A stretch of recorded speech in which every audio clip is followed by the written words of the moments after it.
run that generator. You should do that every now and again, you know. I run it at least once a year. I always drag it out like before the season and fire it up and run it for a half an hour. But yeah, it ran and made power. Did a good job.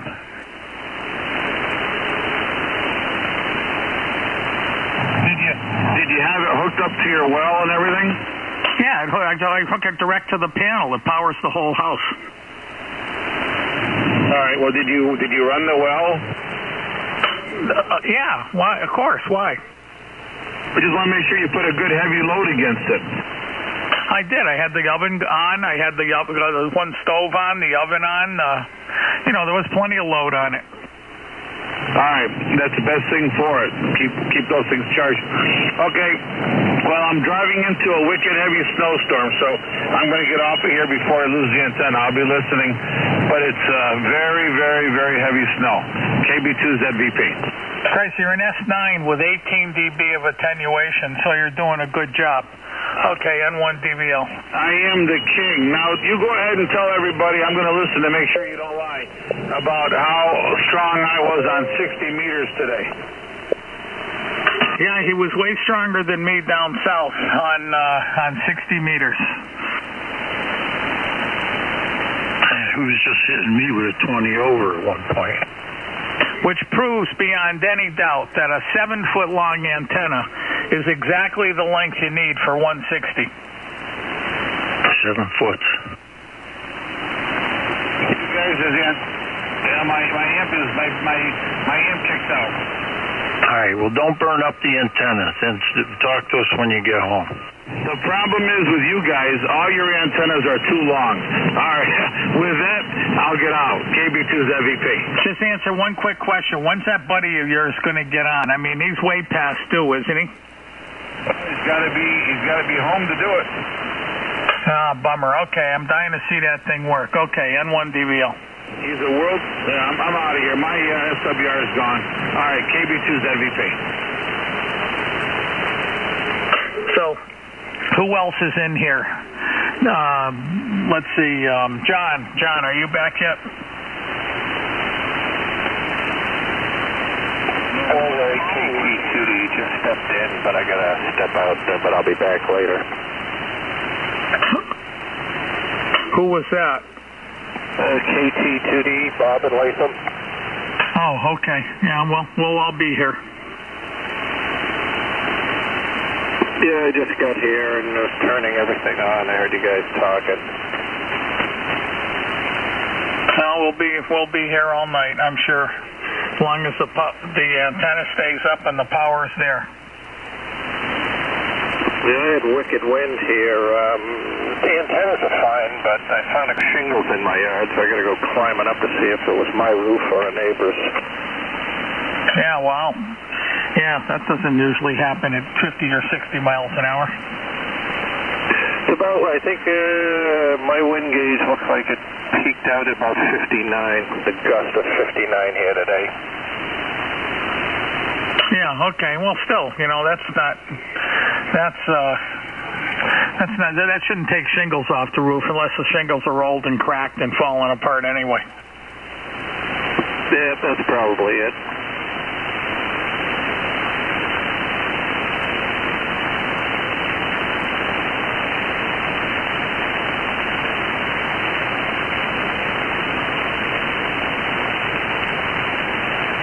Wow, it's nice and quiet. Maybe that knife switch they put back in, that was the one probably making all the noise. They exercised it. Now my noise is gone. Yeah, the noise here on 160 changes. It's different almost every night. No, I had a 60-cycle hum for the last couple of months, and I knew it was one of those switches. Maybe they got it, maybe they didn't get it. I don't know, but it's quiet now. Oh, I thought you were talking about that crackle that's always in the background. You had a 60-cycle hum that you could hear on on this frequency, you mean? Yeah, it was the power lines out front. They were making a racket. Not all the time, but that's one of those cutouts. If all they have to do is open it and close it, and then it cures it for another 6 months or a year. Maybe just a hot, radiating some kind of energy.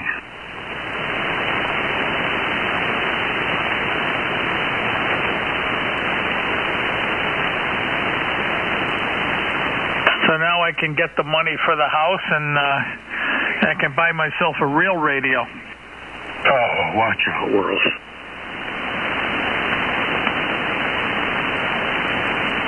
I already dreamt it up. Two of those PAL stars with a power combiner. Yeah, you mentioned the other night. That'd be quite a circuit. Wouldn't that be a nice amp? Well, I think so. I don't think they draw a whole lot of current, as far as power from the wall, Well, yeah, but you run two of them, and you just run both of them at 750 watts, so they're really low along, and they work great. Yeah, well, Mike runs his right up to a kilowatt, and it sounds great. I think there's a lot of headroom in that amp. Oh, I would not run them over 1,000 watts. Well, no, they're rated for a K, so yeah, and I think they have headroom. I mean, in other words, I don't think he can run it over a kilowatt. I think there's some input protection there too. We'll have to ask him about that. No, he can go over that. He can go to 1,200, 1,300 watts if you want. Oh, all right, yeah, that's plenty of power.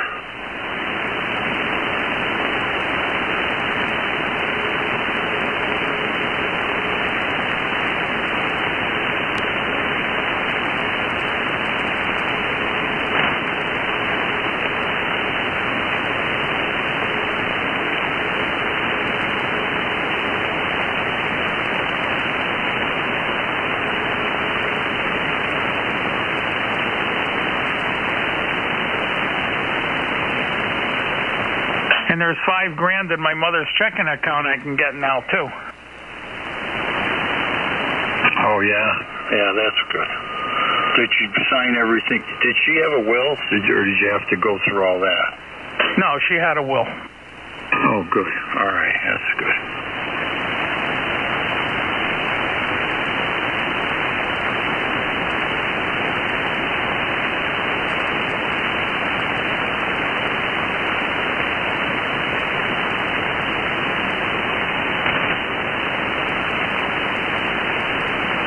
I didn't even hardly go outside today. I went out twice. Went for a walk, quick walk.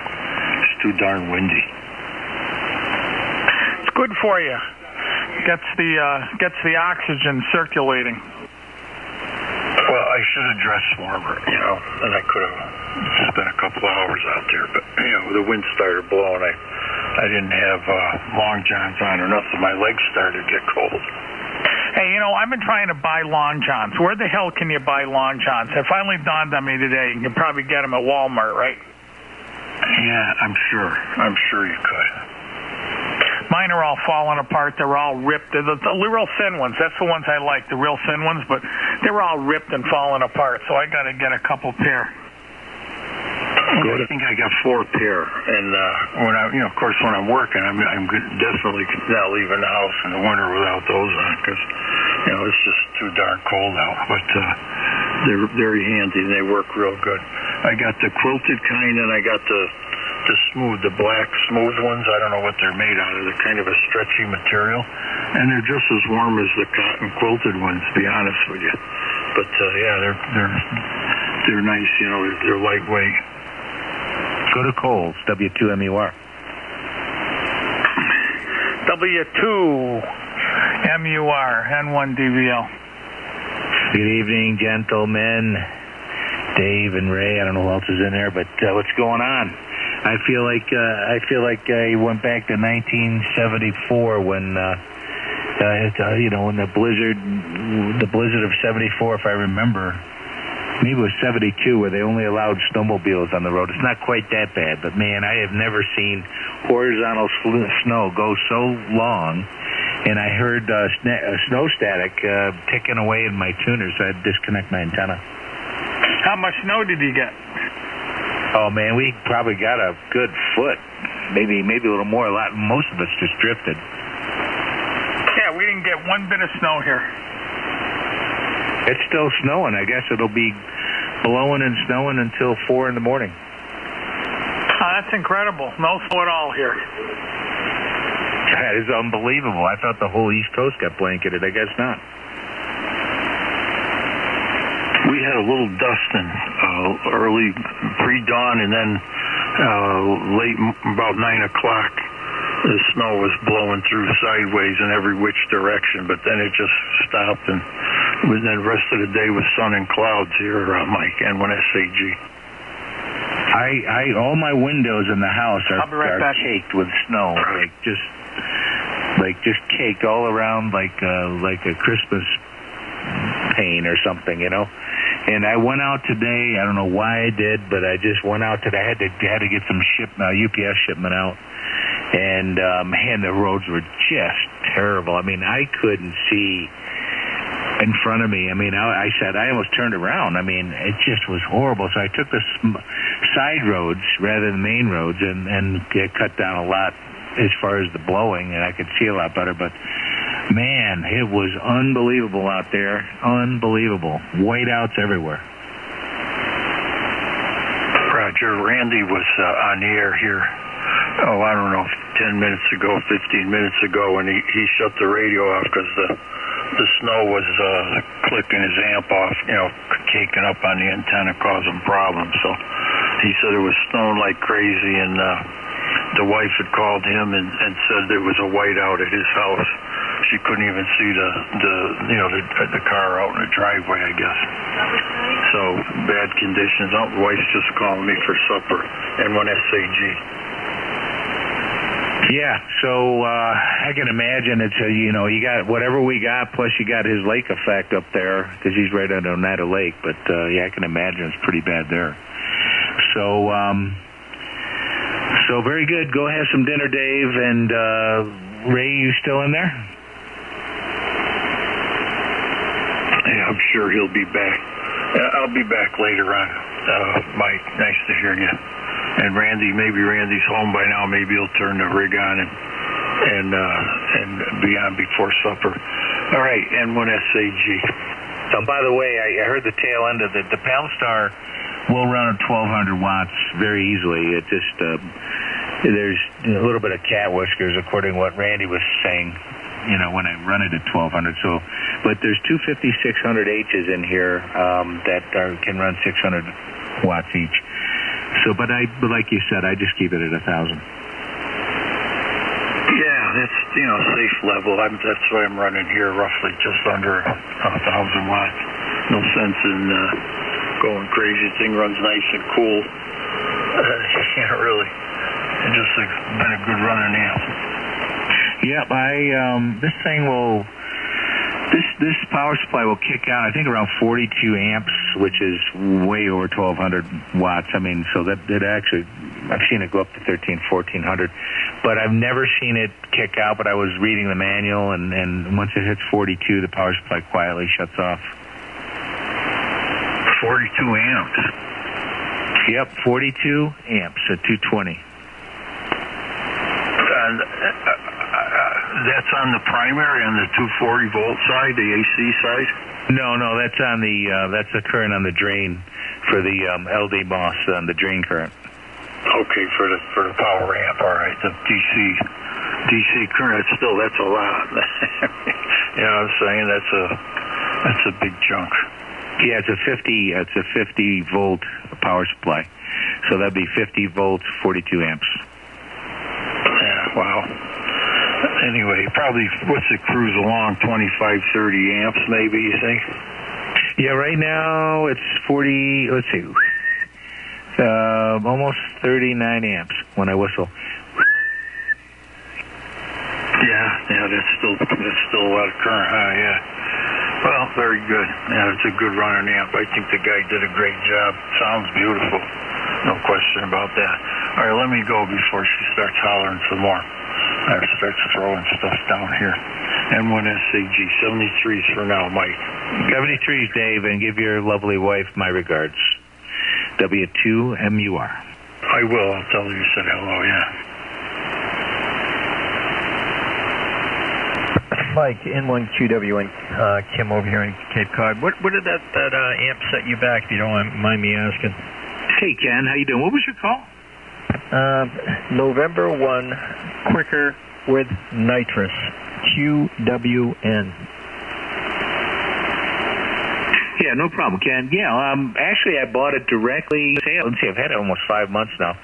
So there was a sale at HRO, but then I called Palstar. I had a couple questions, and I found I could go direct.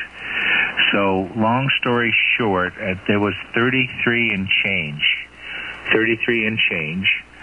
And actually, Paul said that they were thinking about releasing, I don't know when, but it was kind of on the QT, but they were going to sell a combiner so they could actually, you could buy 2 of these and combine them. It'd be pretty expensive, though. The combiner is probably $500.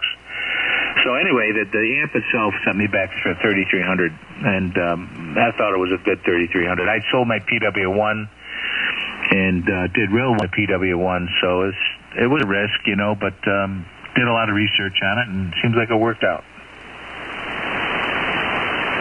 Yeah, no, it sounds really good. Yeah, you run that at 1,000 watts, it probably lasts you a long time, and when you're pushing it to 1250, you're only going to see some difference on your gauge. I don't think I'm going to see anything on mine. You know what they say, the first 500 what counts? Yeah, really, and the power supply in this thing, it's well protected. I mean, there are no fuses, no circuit breakers, nothing. It's a medical grade 50-volt power supply. And if it go over current with a thing, say I hit it one time with by mistake, with 100 watts. I mean, you aren't supposed to hit it any more than 50. You go from 60 meters. So I just did for half a second. I did it, and it was fine. I talked to Paul and some of the technicians, and the only time they've ever got these things back, a couple guys hit them with 200 watts. And he said the only thing that ever happened is it takes out the attenuator, and they put a new attenuator in and send it back. The finals are perfect. So, but the medical power supply in this thing will trip out at 42 amps. It'll trip out if it goes over 100 degrees centigrade. It'll trip out, I think, if it's more than 2.5 SWR of 2.5. It'll just quietly turn off, right? So. And then it quietly turns back on again. You don't have to reset it. You don't have to do anything. You just wait, correct the problem. It's constantly looking to make sure that the problem's corrected. So, so if you correct your issue, it automatically comes back up. So, and the auto frequency on it, sensing works perfectly. And it just. It's got 5 duplexers in it, which is very unusual for this type of amp, but Paul was saying that he put an extra 5 in there to get the IMD down so that he could get it FCC approved. So usually these amps will have at least one duplexer for 6 meters. So there's so much IMD that's corrected. By 6 meters. He says sometimes over 100 watts is created, at that frequency. So they control it by a duplexer in a dummy load. So he actually did that 5 times in each of the bands. W2MUR. Yeah, sounds like he really thought it through. A lot of protection. Somebody hitting you with 200 watts and the thing still survived. Wow. Well, I was just curious. I've got an old amplifier that I'm just 100 watts here, but I'm thinking about getting some power at some point in time. And that might be the way to go. Seems like you're very happy with it. And I've heard a couple other guys really happy, just all good reports. So thanks, I appreciate that. I'm going to get my dinner. I just got the dinner call. And yeah, thanks for the information. N1QWN. Bye-bye. Hey Ken, by the way, you're barefoot. You're touching 35. You're 35 over here into the Utica, New York area. Where are you located again?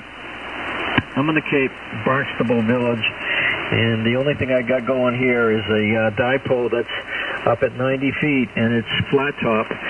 I built it out of 10 gauge wire, 10 gauge stranded wire. And I've got no counterpole. I've got nothing underneath of it. It's fed with 450 ohm stranded lateral line. I think it's 14 gauge, but I had some homemade ladder line, but it made the antenna sagged, and I thought it was more important to get the antenna about as high and as flat as possible in its own clear space. And I pull it right up tight. There's no counterweights or anything like that. These are big blue spruce trees, and they don't move around much. And if they do, they move together. And 260 feet of wire, I think it is out there. But yeah, it's an old Yaesu 1000 MP, and it's about 90 watts. Wow, that's amazing. I mean, you put it. I mean, you're 35 over now. It is 28 to 6. I mean, you put an amplifier on here. Oh my gosh! And you're gonna you're gonna be like, I feel like you're in Toad Harbor or something. Again, Randy hits me at 50 over. You're touching 35 over right now. Maybe the band's in extra good condition tonight or something. It's just amazing, 90 watts. So that antenna's just doing a fantastic job. Before you go, I know you want to leave. What kind of tuner are you using? No tuner. It's just a 4-to-1 balun outside, 3 feet of coax. No tuner. So you just using the tuner in the Yaesu flatline tuner? Yeah, exactly. Just flattening it out. Okay. Well, it's doing a fantastic job. How's it work on the other bands? Works okay. I mean, I've got an 80-meter dipole. I've got 2 dipoles, and they're right angles to each other, so they don't interact. And this antenna plays really good on 40 meters. That's okay on 75, but my 80-meter dipole is up pretty high as well. And that antenna plays well on 75, and this plays well on 160. This plays well, really good on 40. The 80-meter dipole plays really well on 20. You know what I mean? It's sort of every other band, but it's just the way it is. Very good, Ken. Well, you got to be careful, though. If you put power on this thing with the coax, you're going to create some very, very, very high voltages, even on 40 meters with a non-resident antenna. But, yeah, very good. Just keep going the way you are, and, boy, you're doing fantastic. Doing fantastic tonight. 73's Ken, K1QWN, W2MEY. Yeah, there's only 3 feet of coax in this whole system, but yeah, 73. No, get some chow, and I'll be back later on. N1QWN. His name's Ken. All right, Ken. Take care.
Victor Alpha. Victor Alpha 3, United Whiskey.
Okay, I'm back again for the third or fourth or fifth time.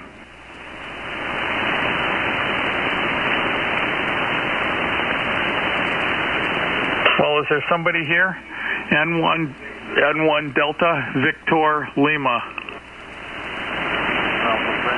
I'm on the side here, Ray. KT2D. What is it, KC2D, or getting covered up by somebody tuning up? Is that right, KC2D? Now I'm on the side. I got another net going on, but it sounded awfully quiet here. I didn't hear anything. Yeah, it was awful quiet. You're right. And there wasn't a lot of noise, in the band noise, but, maybe it's early. Hey, Ray, I meant to ask you, if I understand correctly, you have a dipole up. Do you also use a receiving antenna, like one of those beverages or a reversal beverage on the ground?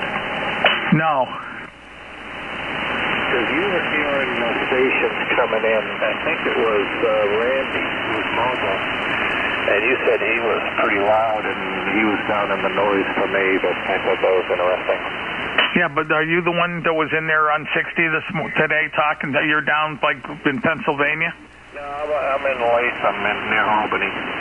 Oh, okay. Well, it's funny. Everybody up around Albany has a cruddy signal. I don't know why. I don't know if it's the area or you guys just don't put up good antennas. But I take that back. Carl has a very good signal.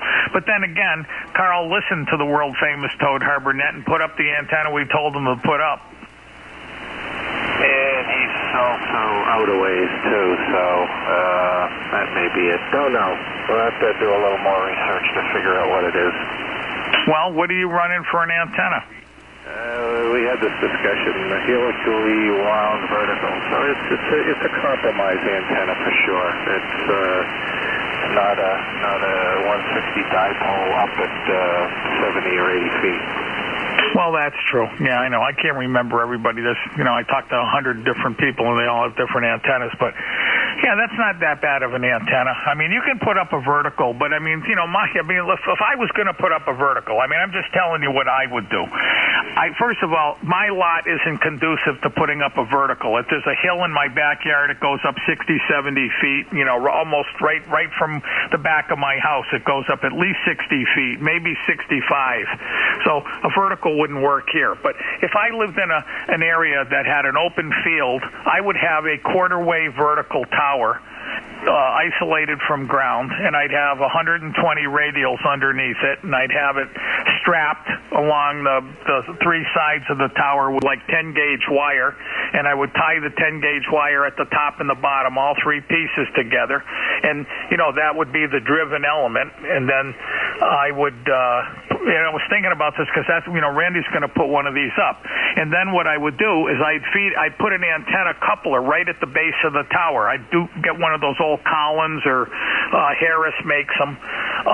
Put it right at the base of the tower. Feed it with probably 3/4-inch hard line to the tuner, and then 2-inch copper strap to the antenna, and then you could use that on all the different bands, and it would work pretty good. It would, but as you went up and up higher and higher in frequency, you'd get a higher and higher angle of radiation, but it would work fine on the first three bands.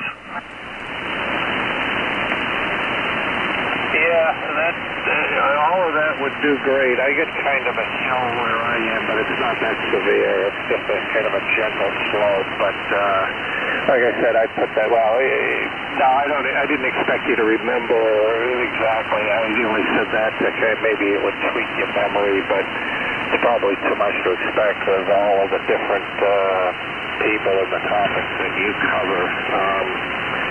And I put it up to get on to 160 a couple of years ago as an experiment, and it worked okay. And so, anyway, it's a work in progress. So, still doing the research and the Toad Harbor open feed line, the 49 to 1 Ballon, all of that stuff. So, still interesting. Well, it depends on what you want to do. If you want to talk to Europe and you want to talk to the West Coast, you want the vertical. If you want to talk to all of us out to 500, 1,000 miles, then you want the center-fed dipole, the full wave loop, or probably that end fed. I don't like any ferrite in the output line. I mean, to me, no professional system is going to have a piece of ferrite on the output. So that's why you're way better off with the center-fed dipole, the classic Toad Harbor center-fed dipole. And if I had the room to do it, I don't think you do, but if I had the room to do it, I would run a cage dipole. I'd run like an 18-inch circle, 250 feet long, feed it with a 10-gauge feed line, and that would just be an incredibly very efficient, very good antenna. And of course, you could do the same thing with a loop too. You build a caged loop where the tuner almost does nothing at all.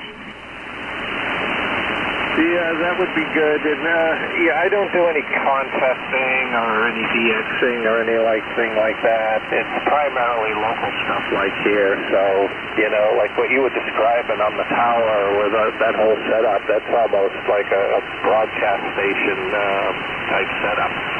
So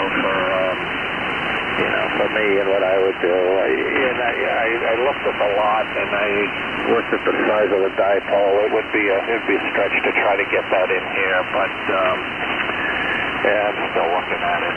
Maybe a full, what do you call it, a one wavelength loop, like a loop skywire or something like that, which I have up for 80 meters, which works quite well. But anyway, I'm going to keep looking at it and thinking about it. Well, the one thing you don't want is you don't want 5 antennas on the same piece of property. All that does is make all 5 antennas not work good. Yeah. So you don't have a beverage, so you get everything you need with your dipole, because you seem to be receiving stations quite good. Yeah, but don't forget, and most people won't believe this, I also have a Kenwood 890, and this is one hell of a radio also. Yeah, and did you tell me your microphone was a 320? Is that what you use? Yeah, I'm using a 320, but we all would pretty much agree that BD was, what was that? I can't even think. I'm having a mental block right now. The BD1 there or whatever that sold on Amazon. That's the mic that seems to work the best. There's a bunch of guys in here that have that mic, and it sounds really good on everybody's radio. Oh yeah, the BCD1 that you guys were talking about. Yeah, I was looking those up, and that's the other thing I wanted to ask you, whether you use that, but it sounds like that's a good consensus for a good mic. Well, it's cheaper than the Electro Voice, and everybody's got them on their ICOM 7610s, and there's a couple guys that have them on other radios, and they really sound good. Now, I'm running the 320, and Tom that comes in here, he doesn't talk a lot, but Tom from out towards the other end of Pennsylvania, KC3, what's hell Tom's call letter? KC3KXB, Tom, yeah. He's running an RE320 on a 7600, and he sounds really good to me. Yeah, I heard him in here. I was surprised he was out that far. He comes in pretty good here as well. Okay, got it. Yeah, that was pretty good. And the kid from MIT had a good signal. His audio was somewhat to the fella in Pennsylvania. Is it Mark, I think? Yeah.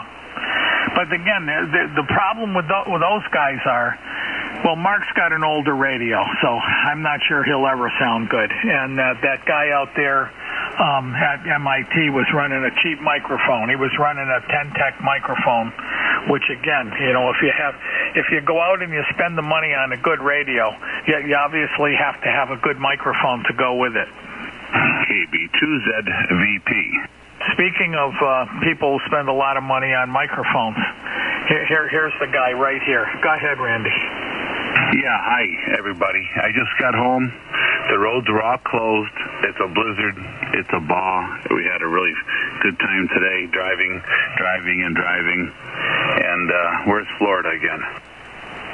Hey, whenever you're ready to move, I got, like I said, I can sell the house now, so there's no liens on it, no nothing, so I can sell it and we can move anywhere you want. Oh, we're rich. We're rich. All right. We're loaded. We got more money than we know what to do with. Where are we going? You'll have to stake me until I get a new job so I can support us. No problem. I don't know who that was you were talking with. I just tuned this back here on this frequency. I had it dialed in for channel 2 on 60 meters so Maureen could listen to me throughout the day. But I just brought it back here, so I don't know who that. I don't recognize the person you're speaking with. I believe that's KT2D. Is that right, Bob? In the Albany area. I was curious, mobile, what antenna do you use on your mobile setup? On my, well, I use it for 160 through 10. It's a HiQ 6160, HiQ 6-160, and it works great on every band. I was on 160 a lot with it today. I was on 60 with it. I was on 20 with it, working all over the world. It just is a great antenna. Go ahead. Okay, thanks. Yeah, no, I heard your mobile, and I think that's what Ray said. 7 foot's all you need for 160, so that's interesting. Anyway, back to you guys, KT2D. Where are you from, Bob? Well, originally I grew up in the Boston area until I, went off to college and spent a number of years in the service. But right now I live in Latham. It's Albany County. Have you lived there for very many years? I came here in 2000, so about 18, 19 years. I was here back in the early 80s. I went to graduate school at RPI, and then I worked here for a while, stationed at the Arsenal for a couple of years, and then back now. Did you use back in 2000 or so, 2001?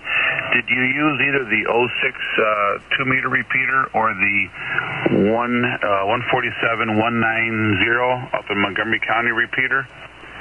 No, I actually got my license in 2007, and I have, recently I've used both of those, but back in 2000 I wasn't licensed.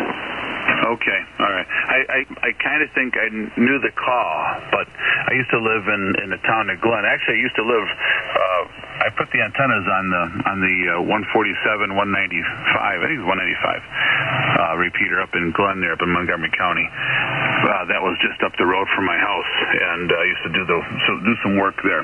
But my wife just asked if I was ready to eat, so I am absolutely ready to eat. So I'm going to check out. I'll be back in a little while. Bob 73, Ray 73, and whoever else is out there 73 for now. KB2ZVP. Okay, Randy 73. Yeah, I got the vanity call, so somebody else may have had it. Maybe that's who you remember. I was KC2SKI, which I'm kind of sorry I gave that up. It's kind of a neat call. Anyway, enjoy 73. Anyway, I'm back. N1 DVL. So, Bob, are you leaving?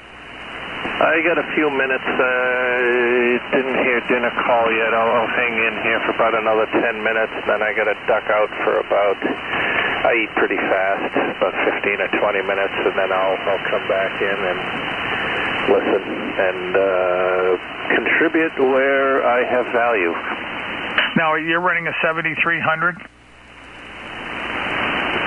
No, I have an FT 1000 MP and an Ameritron AL811H. Okay, some reason I thought. So, planning on getting this fancy microphone to put on that radio you're on? I'm not that well planned, Ray. I've been listening to you talk about the Kenwood 890S, and I've been doing some research on it, so if I do go get that radio, I wanted to have a good microphone to go with it. Well, I can... I've been playing with radio since I was 11 years old, and I do have a very good knack for critiquing them. And I'm going to tell you right now, if you're going to buy a radio and you can spend the $37.99, this is the radio you want to buy. Without any doubt, there's nothing even close. The only radio that's equal to this one is the one Randy has, but it's $12,000. So for $37.99, you can essentially buy the same radio. So if you really want the best of the best, this is the one to buy. You know what not to buy, right? You know not to buy the 7610. Yeah, I got that. It's all in my Code Harbor notes. Okay, well, as long as you don't go buy one of those, you'll be all set. That new Yaesu's probably going to be good, but it's probably going to be more expensive. I would just, if you really want a good radio, one-shot deal, no ands, ifs, buts, maybes, this is the one you want. It's just an incredible machine. It's truly incredible. It's actually... I was trying to explain this to Randy the other day. I think Randy probably gets this. You have to have a really top-of-the-line radio to understand what I'm going to say. The radio is so good that it's boring. Yeah, I know what you mean. Let me ask you this one. Would it be overkill to get one of those BCD microphones for this Yaesu that I have? You really can't answer that because, like on the older radios, you kind of have to just have a pile of microphones. You buy a BCD1, an RE320, an Electro Voice 20 and 27, and 10 other microphones, and then you just put them all on the radio, and you do a blind test. Okay, microphone 1, microphone 2, and you do it for 3 hours, and then you pick the best microphone. Now on the newer radios, like say for instance this one's got a 17-band graphic equalizer in it. Plus, it's just got endless adjustments, endless. So this radio is never going to be as touchy. You know what I mean? You could put the 320 on this radio or the BCD-1, and I'm sure they're both going to sound fine. I don't think you're going to have a problem tailoring them because you've got so much range that you can, any microphone. In other words, the microphone has to have a good flat curve from 0 to say 18,000 cycles, and then the radio can do the rest. You don't want a lousy cheap microphone like those. Everybody was buying those BM8000s or BM800s, and everybody was ranting and raving how good they sound, and they actually sound okay until you put them up against one of these, and then you see how bad they really are. Yeah, I get you. Okay. And, with the older radios, you got to just kind of go through them all and figure out which one works the best. So, yeah, this is the MD100, the desk mic that I got with the radio. And so, it seems to do okay. So, like I said, I may have told you, I did most of my original stuff with CW, and so I don't do, until recently, I haven't done a lot of phones, so setting the settings and everything for good audio, to work on, and so that's kind of a weak spot with mine, so I'm getting there. Well, keep in mind that the Kenwood 890 can go out to 4 kilohertz wide on transmit bandwidth, and that makes a huge difference. If you buy one of these radios And if you buy one, when you get it, I'll, just call me, get it on 1930, and then I'll get you set up with it. And then I'm going to show you. I'm going to transmit at 2900 hertz like everybody else, and then I'll just kick it up to the wide bandwidth, and you go up to the wide bandwidth. There's only one knob you need on this radio. You just turn that knob, and it just tweaks the bandwidth. And when you open it up to the wider bandwidth and hear me on the wider bandwidth, you're going to go, oh my God, wow, what a difference. I mean, you just won't believe how much better the radio sounds at the wider bandwidth.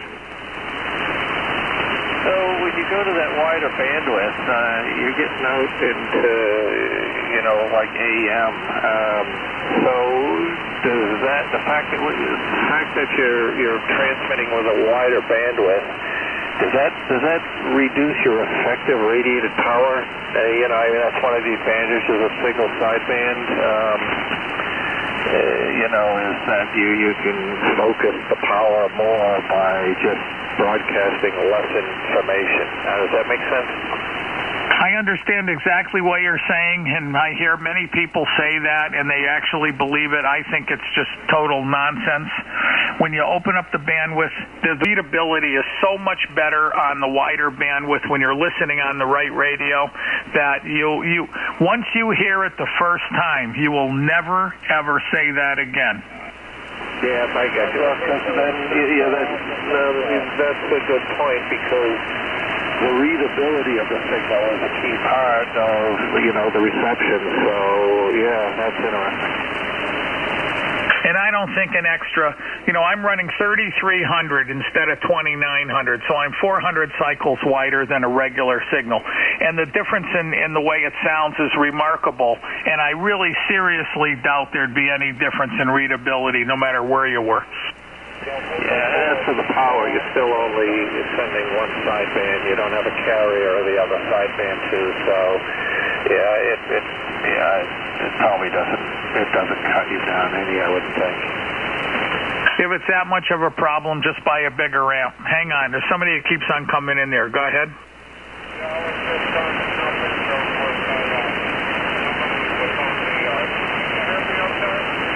I can just barely hear you. You're very weak. You're like an S6 to S7.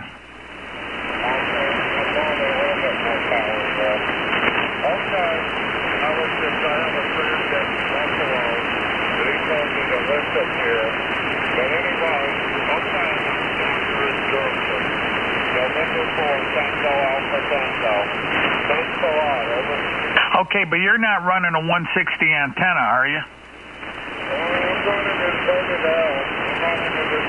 L. It's 110 feet long, over.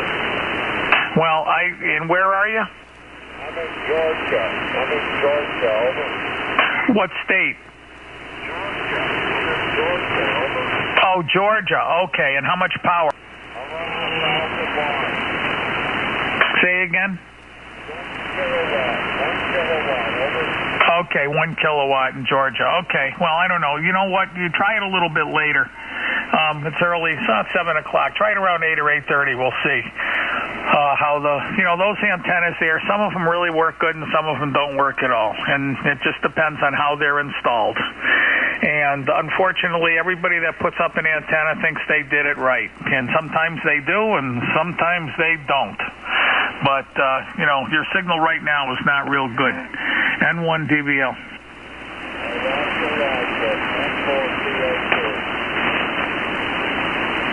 Okay, very good. Anyway, so, Bob, you hear what I just said about the antenna? It's the installation, that's everything? Yep, yeah, I did. Okay, well, now listen, I'm going to give you a lesson. And I don't know you, and you might be the king, and you might be a general, and, I don't know this. But I'm just going to give you a lesson, and you should really listen to what I'm going to say. There are people that can put up antennas, and they always have good signals. And there's other people that they can put up 100 different antennas, and you'll never be able to hear them because they just don't do it right. Now, the guy that doesn't do it right doesn't know that he didn't do it right, you know? The guy that does it right knows that he did it right. Now, a perfect example of this is Randy's mobile. I mean, Randy consistently beats me at 1,500 watts. With this radio and 1,500 watts going out, he's got a 7-foot-long mobile antenna, whether it's on 60 meters, 80 meters, or even here on 160. He'll have a stronger signal to me out at 500 miles or 600 miles away. Now, that goes to prove what? What does that prove to you? That proves that if you can put out a signal like that with a 7-foot antenna, and the other guy with the vertical, that's full size, say for instance, inverted L, can't equal it, there's got to be something wrong with the inverted L, period. And there's no other way to qualify that. If the full-size antenna can't outperform a mobile antenna, then the guy that put up the full-size antenna didn't do it right. And that's just all there is to it. You can't even argue that point. I'm with you. And so when he was talking on his mobile, I'm going through stuff. I got, all right, I'm laying all these radios and doing all this stuff. Why don't I just get a mobile antenna like he has and see how that works? And that may very well work even better. But the thing is, that mobile antenna, as good as it works, it's still a real big compromise compared to a guy building one for. Randy was going to build one in his yard, and he was going to, instead of buying another mobile, he was going to build one, and it was going to be 20 feet long with a 6-foot cap hat on top, 2-inch copper tubing, all silver soldered, and it had John, who's the electrical engineer, figured out the coil it needed, big coil. It was going to be a 1/2-inch diameter copper coil with silver plated on it, okay, and then a gigantic radial ground system all tied together and soldered and done right. Now, it's pretty hard for me to believe that with that antenna out in his yard with 1,500 watts going into it, he wouldn't be 20 dB stronger than his mobile unit. I mean, I just can't see how it couldn't be 20 dB stronger. But his mobile unit does spectacular things now. So if it was 20 dB stronger, that it would be like a miracle.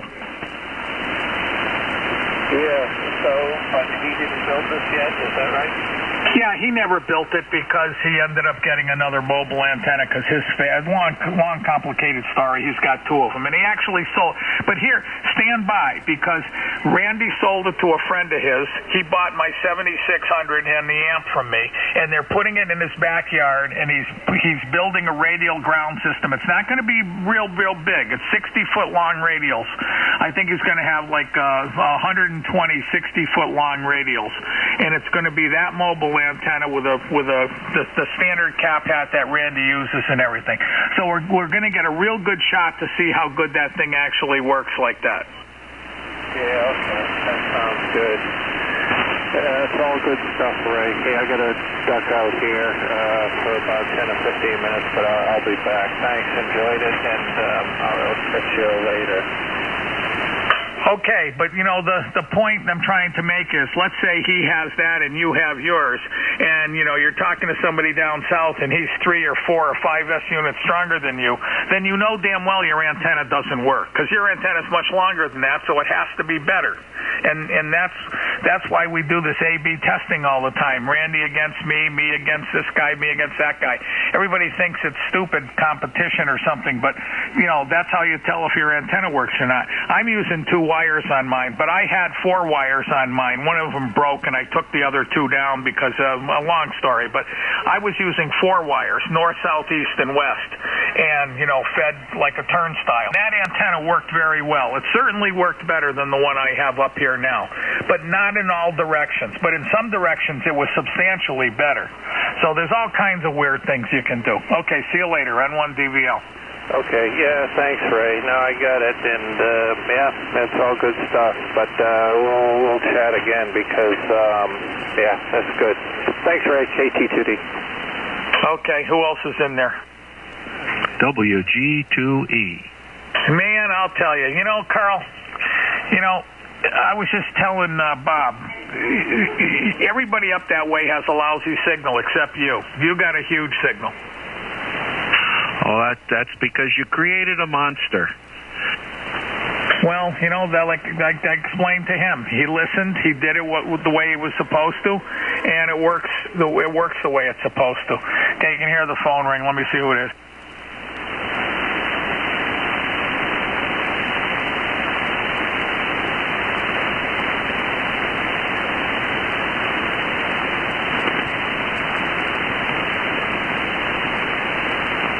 Stinking, advertiser. Yeah, well, whatever you did, Carl, it works. Good. Hey, I got a question for you. That antenna book that you've been recommending, is that the 23rd edition? Yes. Okay, because I just got in the mail today a $10 off birthday postcard from the League of anything I want to buy from the store, so I think I'll just buy that book.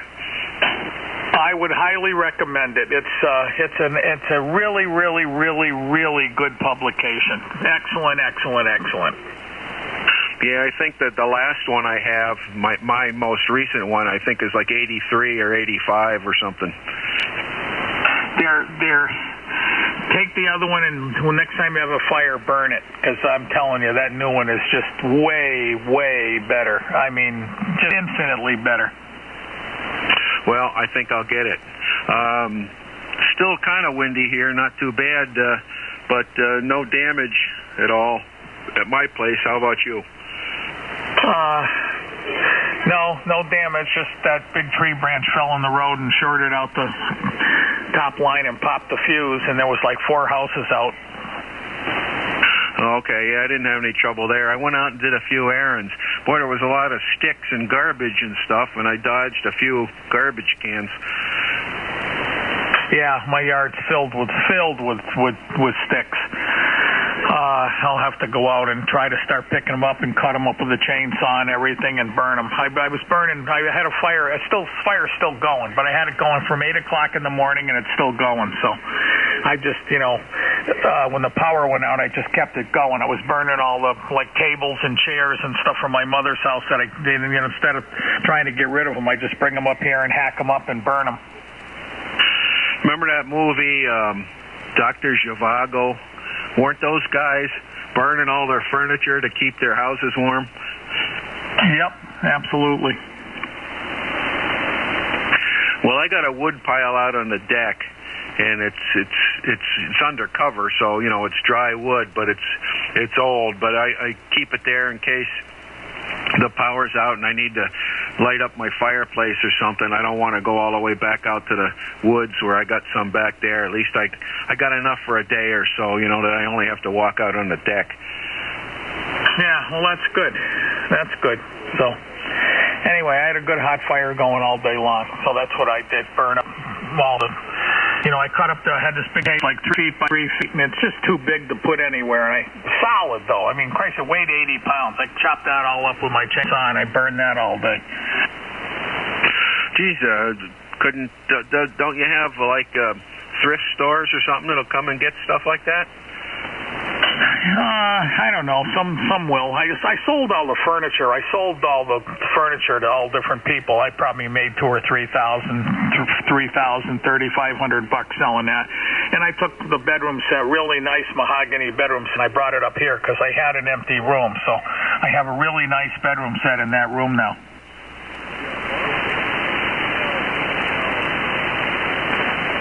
Somebody else in there in the background.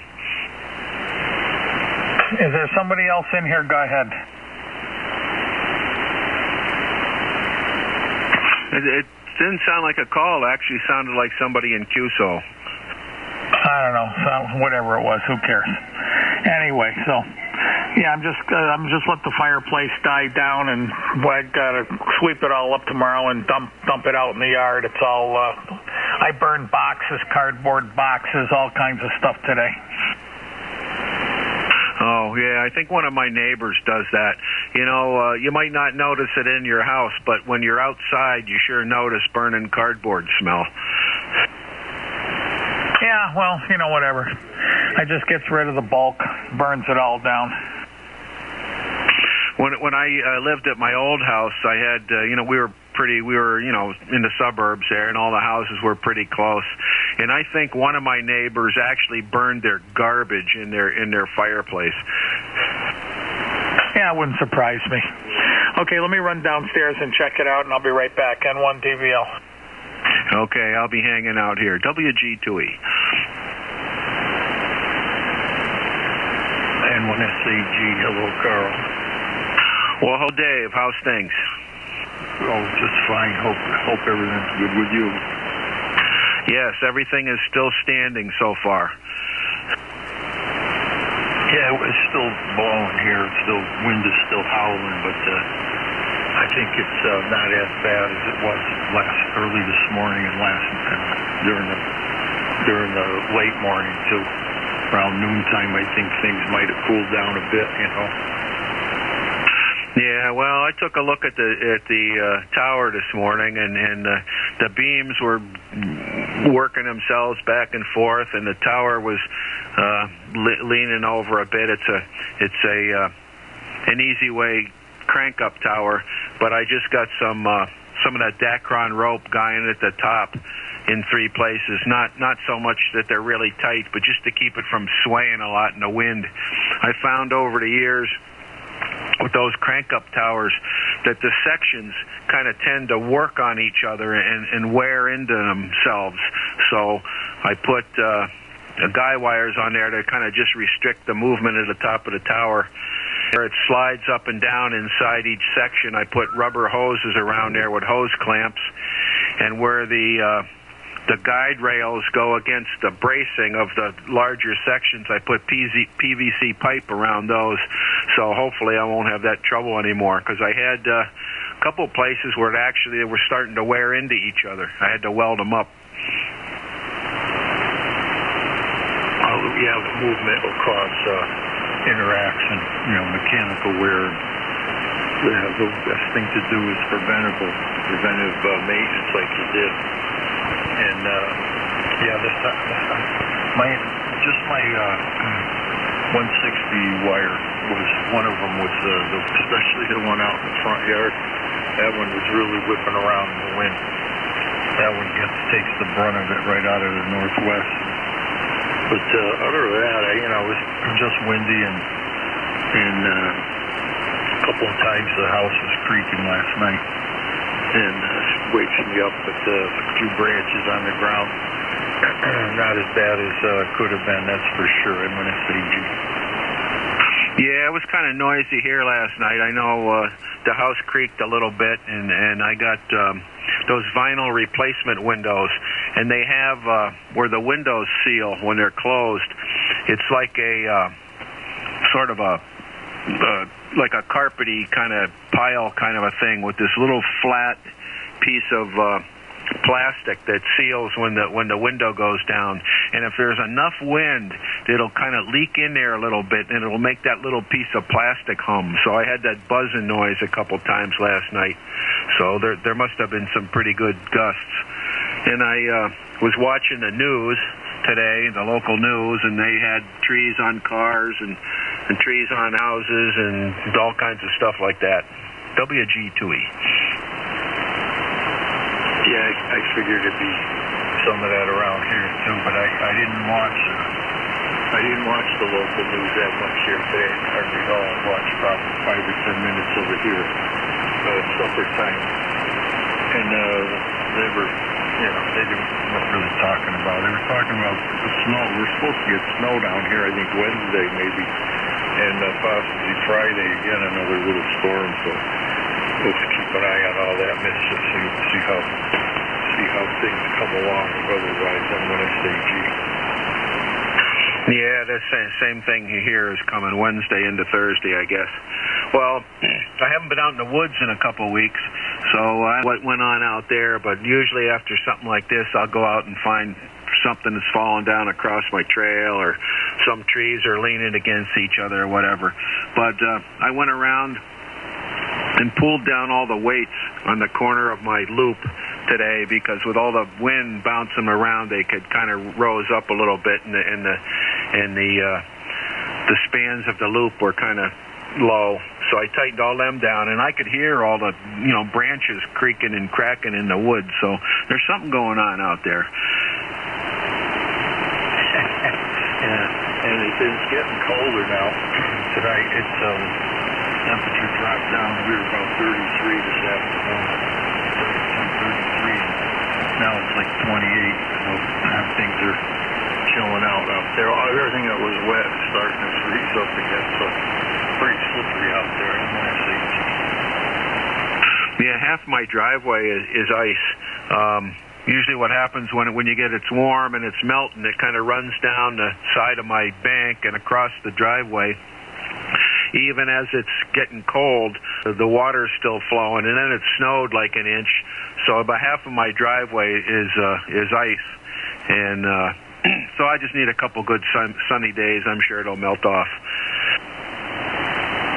Yeah, I'm hoping for some sunny days myself, but I don't see them anywhere close in the future. Maybe it'll turn a little warmer. But hey, we're almost into March now. We got a couple more. What do we got?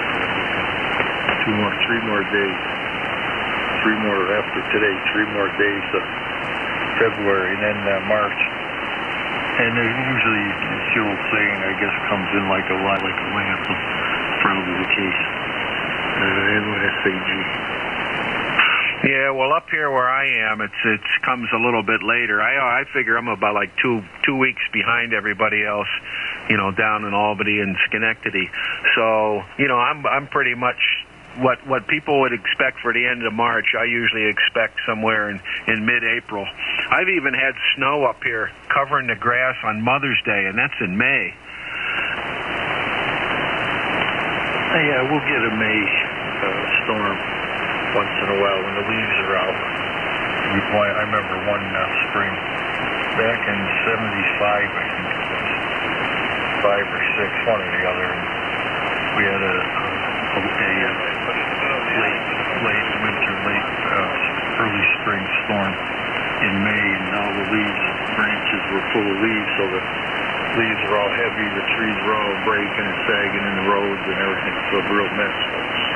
It melted up in a day or two, and we were right back to normal, mostly, as you would expect. But yeah, it'll warm up here, like late April. We're pretty much out of the woods anyway, NYSAG. Yeah, well, I'll take what I can get. We had one here in 1987. It was like the first week of October. It was on a weekend. And all the leaves are still in the trees, and it was that big, heavy, wet snow, and it just broke stuff down everywhere. My mom, she had no power for like 5 days, and things were a real mess. When I saw what was happening, I could hear the branches breaking. It sounded like gunshots out in my neighborhood. I had this really big tree at the end of my driveway, and I had my car and my truck in the garage. I said, that tree could give me some grief. I'm going to pull my truck out just in case. Well, I pulled my truck out, drive around and park it in front of the house where there was no other trees around, and when I came back around to the driveway, here was this big, huge branch that had fallen right where I had just driven like 2 minutes before. We had that. That must have been the same October storm we had back in, I don't know, it was a while back. And we were without power for 5 days. I had the generator, but we were running 3 generators in 3 households. And the only place you could get gasoline was in Waterbury, so we found a station in Waterbury. And I think we ran 3 barrels, so that'd be about 150 gallons of gasoline in 5 days with 3 households. So it was quite an experience in this thing. Yeah, well, I had the same thing. The power was out for me, and I think it might have only been a day or two. But my old house, my first house I had, it besides from the natural gas forced air furnace that it also had one of those old floor furnaces that worked on natural gas, but it had what I'm trying to think what they call it, millivolt thermostat, where you didn't need any power to run it. The thermostat controlled the gas valve by this little electrical generator thing that went in a pilot flame. So I could heat my house without electricity. Plus I had a gas hot water heater, so I had hot water. So even though I had to light some candles, I still was warm and I could take a shower and do everything else. So that was pretty handy. There'll be a G2E. Oh yeah, the little gas space heater stove. We had one years and years ago in an apartment I was in, and it just had that for, was a central heating. It had a chimney and everything, but used a lot of gas. That's for sure. I remember, using a lot of propane. It was a propane, it wasn't natural gas. We were out in the woods, so we had to get it delivered all the time, but it kept us warm anyway. Yeah, I got LP now. I used to have oil here. I bought the place here in '92, and in 2011 I had the old oil furnace taken out, and I had a new LP furnace put in, and with the condenser and evaporator there, so I got central air now as well. So I went from using like 500 gallons of oil to about 400 gallons of propane in a year.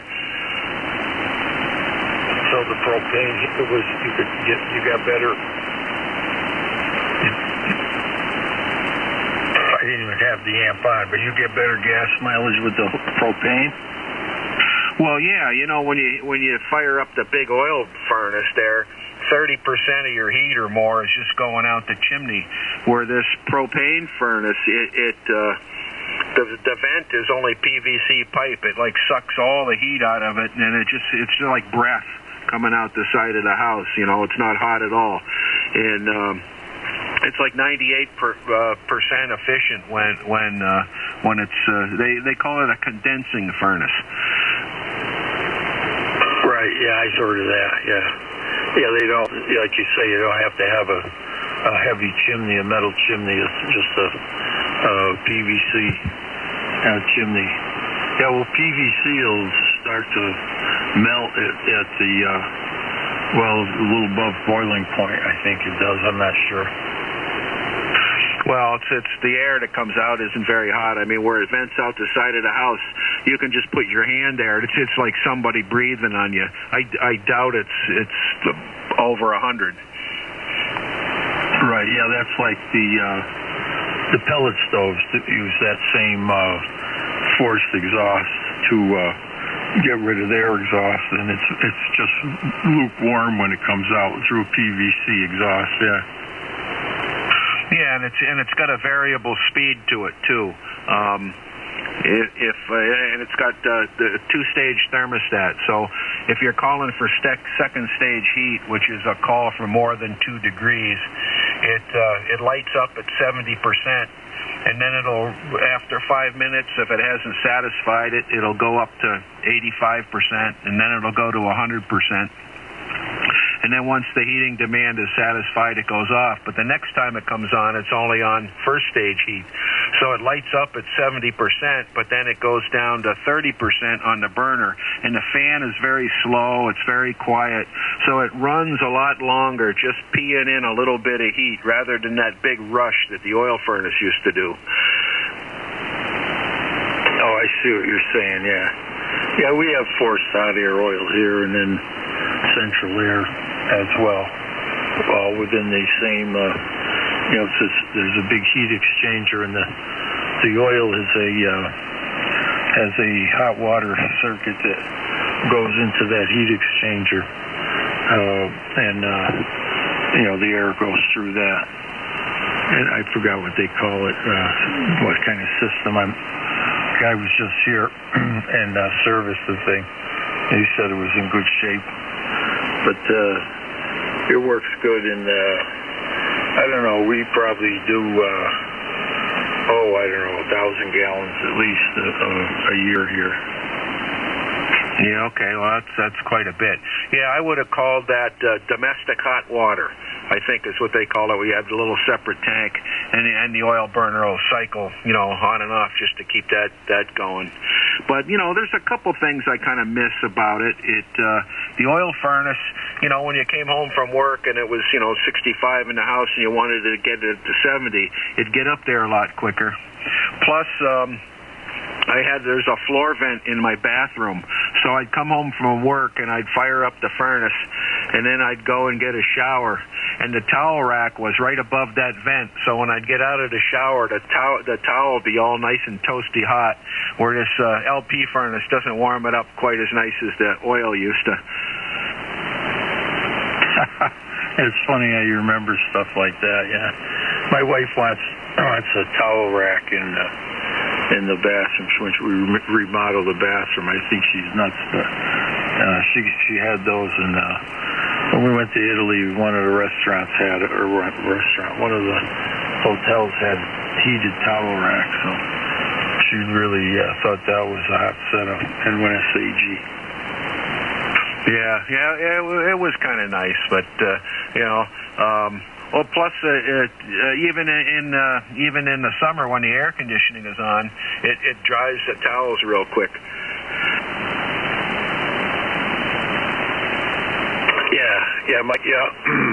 Pardon me. As a matter of fact, my towel on the bathroom door is, when you open the bathroom door, it's right over a heat register, and my towel is always nice and dry, especially in the winter.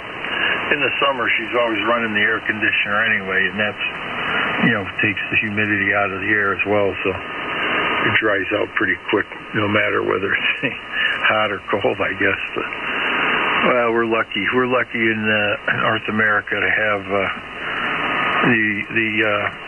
the luxury of roof over our heads and heat, and able to afford it, I guess. So there's a lot of places in the world that don't have that luxury, convenience wise anyway. NYSAG. Yeah, WG2E. Well, I lived here. I guess I was here like 19 years. No, I don't know. 15, 18 years before I had the central air, and it was probably 10 or 12 years before I even got window air conditioners, because my house has very small windows, and I had them all replaced with the vinyl replacement windows. So when you do that, it's a frame within the old frame, so then they ended up being even smaller. Then they were those fold-in windows, the ones you can just fold into you and wash from the inside of the house rather than having to do it from the outside. So I could never find any air conditioners that would fit in there because the windows wouldn't open up. And then I had the brilliant idea, well, why don't I just take that sash right out? And I found that I could get a couple of 5,000 BTU units, one in each bedroom, into that opening, taking the sash out. So I did that for quite a few years, and with having those in the 2 bedrooms and a fan in my hallway blowing it down to the rest of the house, I could hold 74, 75 in the house, even when it was in the 90s outside. But it was kind of a pain because you had to put them in the spring and take them out in the fall. And this is nice. I just go to the thermostat and set it where I want it. You bet, yeah. My mother still has a window air conditioner in where she lives in her apartment, and I have to pull that out in the fall and put it back in the spring. But not that it's a really big deal, and it's not all that heavy. Although it's not actually that light either. But keeps her cool and keeps her happy. But I'll tell you, in the winter, every Wednesday night we have pasta night. I bring her home and I walk her into her house. It's like you open the door, it's like a heat wave. She likes to keep it hot in the winter, that's for sure. She's a hot-blooded Italian, W2MUR. Hey, Mikey, how you doing? Doing good. How about you? Oh, all is well. She's an Irishman. It's all good in the, as they say, in the Toad Harbor neighborhood. Yes, it certainly is. And my mom likes it hot, too. I usually keep the house at 69 here in the winter, and if she come to visit me in the winter, she'd probably want it at 75. I have a question. Well, we might have the answer. So I have a window unit that I pulled out of my window and just left it on the deck. The porch, they have a wraparound deck on the outside, so I just left it there. It's covered with snow. So is that basically, what happens? I know a lot of people cover these. So what happens when you let the snow just cover it? No, hopefully, I don't think anything is going to get hurt other than rust or water that might get into some electrical stuff, but it could be out there in the rain, so how's snow going to hurt it? Yeah, nothing will hurt it. That's what I thought, But, Dave, I heard you say, you do that for your mom every year, but it is kind of a pain. So I've got a quote going on with my furnace, and I'm going to make sure I put a central air coil in that furnace. So I don't have to be screwing around with putting window units in. I got a couple of window units, 2 or 3 of them, that keep the whole house, cool if I put them in the right position. Yeah, but that's a lot of noise. When it's in your furnace, it's so much nicer. Because I had one in my bedroom, and I had to turn it off at night. I couldn't sleep with it running. Yeah, I know. I have one in my office, and it's just loud, and it's actually blowing on your neck, and it's just not very, I guess, not very integrated. Yeah, and you don't want that noise in your Radio Shack either. Exactly. Say one night I'm running the tube amp, the AL572, which never gets hot really, but for those of you that are out there that have the AL82, they get hot. I had it for a while. Oh, they do. You wonder during the summertime, how hot, how hot it gets, and a lot of times, a lot of guys don't have the air conditioner right in their radio room. I know I wouldn't. Yeah, did I hear Mark in there? I'm not really here yet, but I'm here. Oh, okay. Hello, this is Carl, WG2E. Yes, I know about the AL82. I have mine on medium, wait a minute, medium slow, medium fast, I don't know. I dropped it down 1 fan speed, and when it's just sitting there running without me using it, is 105 degrees coming out of it. 105 degrees. That's amazing. Imagine that on a 85-degree night. So Mark is saying he's in there. My dad used to say, I'm here, but I'm not all there. I turned a 15100 BTU window unit into central air. Only a true ham could do that. Well, that's what I did, and I just blew it around the house, and it worked pretty good. No. Yes, you can do that, but I actually put ductwork with mine. Oh, okay. Yeah, well, and two, what's always a big help is keeping the humidity down. Even if you can't get it quite as cool as you'd like, when you can get the humidity down to 50% instead of 75, man, that's the ticket. Yeah. Is Ray still in there?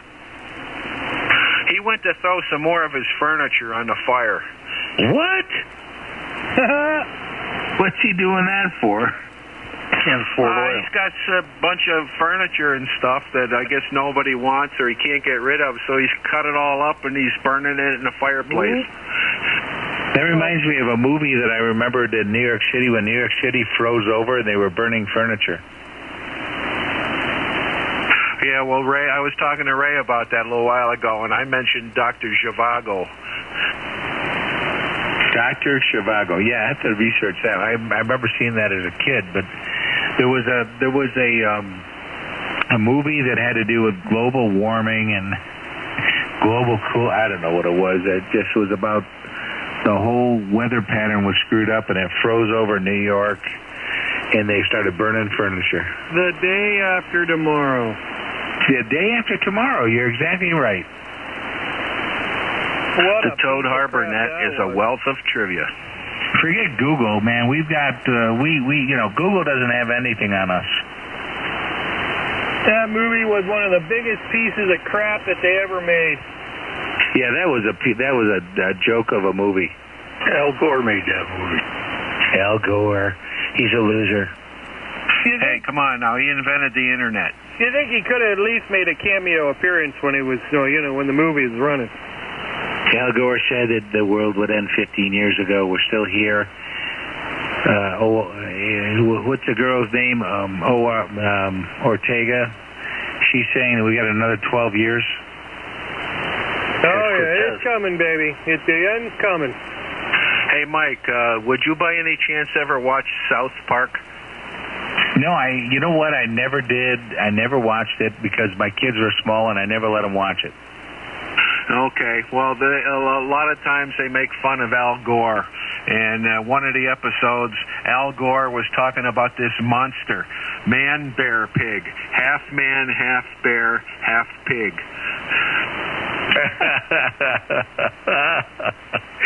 I remember Rush Limbaugh had a countdown clock on Al Gore's prediction. I think it's been run out. It ran out to 0 like 2 years ago. I'm back. Welcome back. So Rush had a countdown clock for Al Gore's global warming prediction that the world would cook in, I think it was 15 or 12 years. So he had this countdown clock, and it actually counted down to 0. I think it's been counted down for 2 years now. Oh, that's good. Hey, Ray, I was mentioning your alternative heating apparatus, and Mike didn't believe me. About what? How you're heating your house now. With my fireplace? Yeah, you can heat the house with a fireplace. Yeah, we were talking about the day after tomorrow, I think it was, and when they were burning furniture to keep warm. Yep. Well, you got enough wood, you can heat with a fireplace. Well, you need to figure out how to flip your. You got to flip your amp around so that the hot air actually. You got to get some condensers in there so the hot air can condense that to cool air during the summer.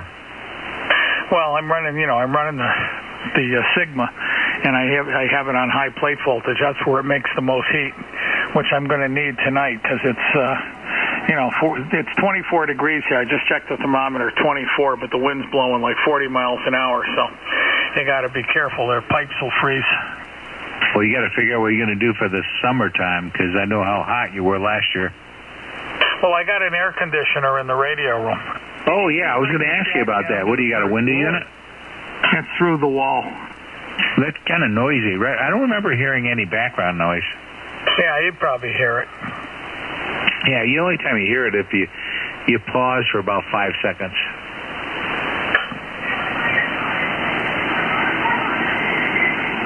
Do you hear it? I do hear it. I hear some TV in the background. You got it on loud. Yeah, that's downstairs. That's not very loud. Sounds like women yelling at you. Yep, well, they always do.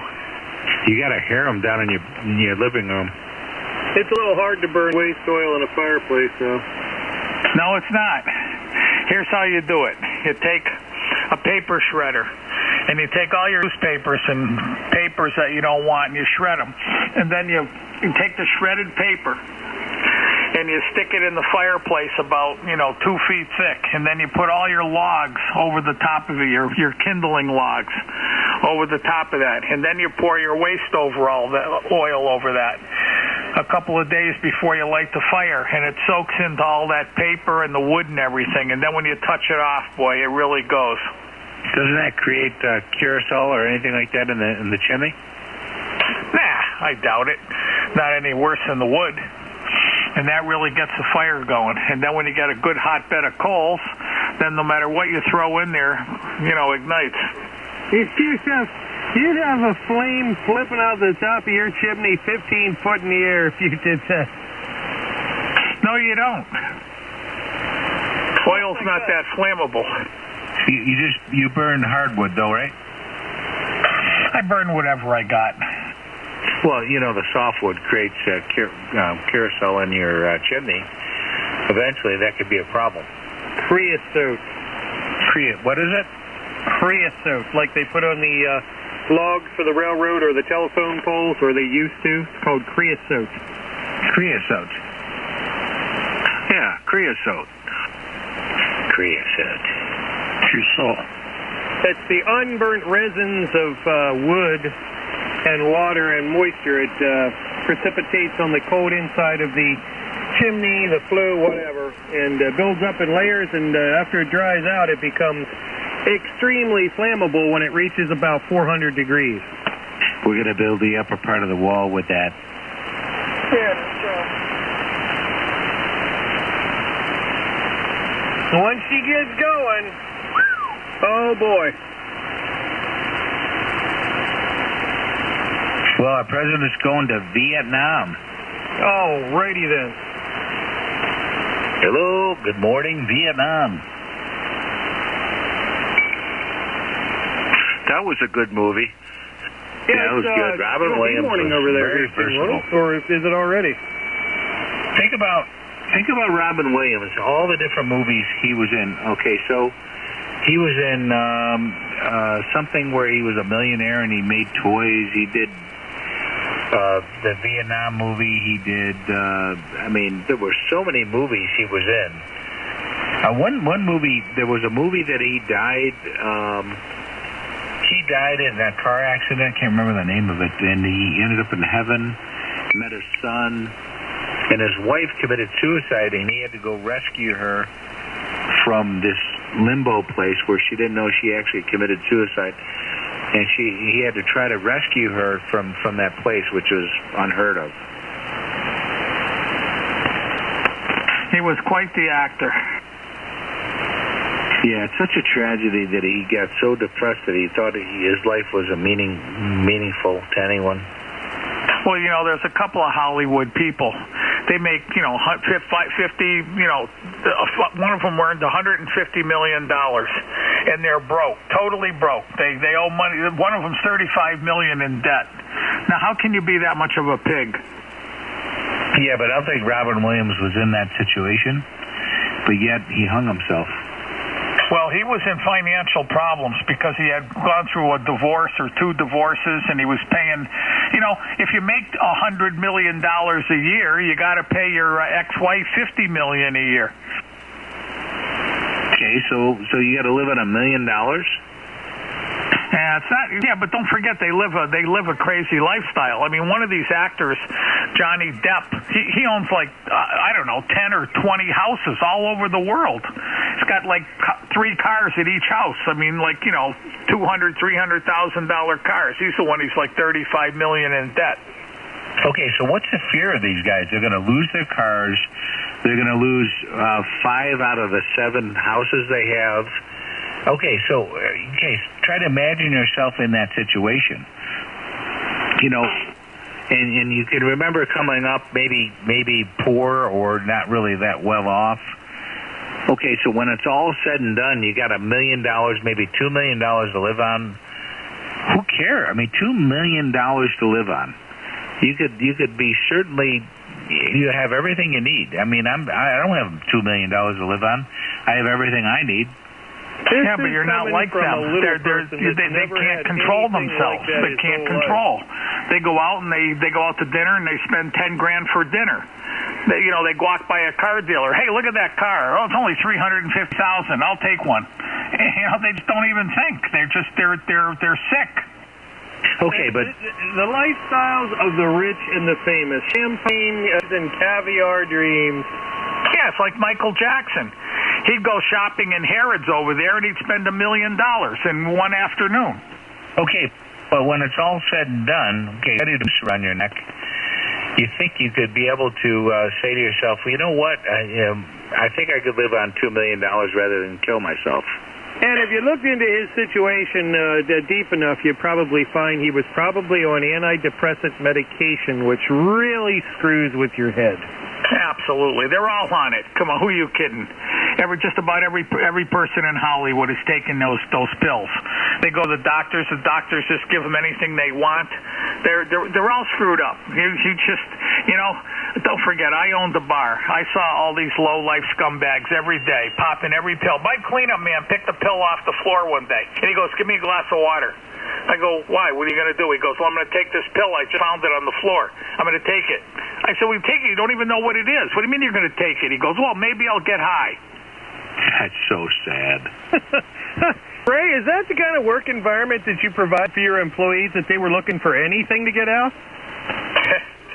I didn't provide anything to them. They were just, that kind of people they are. That's exactly you guys have no idea at all, not even close to what kind of people are really in this world. You're the guys who live in the dream world. I live in the real world. I know what people are really like. Yeah, you're right, Ray. We all live in bubbles. I'm being very serious right now. We live in bubbles. I mean, there's great evil out there. I mean, you've seen, people that just, stuff that, you can't even imagine that people get to the point where they would do stuff like probably the stuff you've seen. Well, being in the installation business for most of my life, even with what I'm doing now, but the clientele that I work with now that was not even in that situation. But before, when I was doing DirecTV and Dish Network and the phone company and all that kind of business, and you go into people's homes and you would just see the stuff that was going on there, and it just boggled your imagination. Well, I'm sure that's true, but I think Ray has probably seen the depravity, the total depravity of the human race where he was. Here's a guy, Ray, you were on the front lines of the evil of man. Yep, like I said, you can't even imagine. You just can't. They call him the bottom feeder. One day when I was going through my divorce, I was dating this girl that worked for me. She was 26 years old, and she was just a hot shit. I mean, really a hot shit, So she calls me up and she goes, I forgot the guy's name, and he was a painter, and he hung there all the time, and he was drunk all the time. She said, he's so drunk he can barely sit in the chair. What should I do? I said, well, you take his keys. You can't let him drive. She goes, yeah, I already took his keys. So he's staggering around the floor. So she runs over after him. She goes, hey, where are you going? And he's standing there looking at her with this dumb look on his face. And all of a sudden, he just starts pouring piss out of his pants. He's standing there pissing in his pants. He doesn't even know what he's doing. Yeah, well, the advice for her would be get the keys and drive away. No, she just took his keys and she drove him home. She took his keys and drove him home when she left, Of course, she made him sit on a blanket. And, I mean, you just, like I said, you guys can't even imagine. But she did. She drove him home, and then she told him to come back tomorrow, and his keys will be, when she's at work, and get his keys back. But you can't even, I could tell you stories like this from now until next year. And, when I got done telling them, most of you guys would say, you're full of crap. No, please stop. I don't believe that. I believe they would be true stories. I remember I had a best friend when I was in high school, just getting out of high school, senior year. He slipped PCP, thinking that I thought it was TCP, like the marijuana drug. It was PCP. And so he slipped that to me, and I was like just going out of my mind. So he takes me over to some guy's house. I still remember this. This guy takes a gun out, and I'm like all high on PCP. He takes a gun out, he fires it over my head into the wall. And of course, me being on PCP, I'm thinking this gun's going off. I've never seen a gun go off like this before in my life. So the bullet goes into my front of my skull. I'm thinking, hallucinating. Front of my skull blows the back of my skull out. I think I'm dead. And this guy was just having a good time firing his gun off right over my head. This is the kind of guy I was hanging around with. And this guy also had an uncle that he took me to, and he was shooting up horses. I mean, I didn't want anything to do with this guy after about a couple episodes. We were hanging around together for high school, but I got a glimpse of some of the crazy depravity of man. Angel dust. Is that what they call it now? Yeah, that's what I always thought it was called. No, I guess that explains a lot about you, Mike. Yeah, it does. Well, it's nothing to do with angels. I'll tell you that right now. I tried. Well, he did it one time, and I was so mad at him. I said, and I didn't. I don't think I spoke to him for like 2 months. I mean, I just couldn't believe he would do that to me. Well, that's not right. Wow. I thought I had trouble with my first wife. That's what's called a roofie, isn't it? I don't know, but all I know is when he did that, it just was like the worst night of my life. It only takes once. If you're smart, you'll never do it again. I never did it again. Well, I would never have done it if I'd known. If I'd known what he was doing, I would never have done it. Yeah, that stuff there, that'll just, that'll really ruin your whole brain. After a couple of times of doing that, yeah, you start tripping when you're not even on the stuff. Well, how do guys do that over and over again? Well, they're the same kind of people that, like Ray said, they see a pill on the floor and they'll take it just to get a high. It's just sad. How many people are addicted to heroin? I mean, can you imagine that? They take this stuff until their heart stops. Yeah, why do you think Trump's building a wall? It really, truly is an emergency. We had 2 busts, 2 heroin. One was fentanyl, and then they had a 110 pet bag heroin bust this Friday last. Not only that, they found a bunch of the women coming over. They busted a bunch of women that were coming over. You know, they try to recruit the women, think they're going to have a great life, and they ended up getting them into prostitution. Down in Jupiter. That was just down the street from my wife's place. And people don't think this is an emergency. They're just so used to the evil that, that they don't really think it's an emergency. It's just unbelievable. Wind gusts at Mount Washington last night, 171. Yeah, but that's not the record.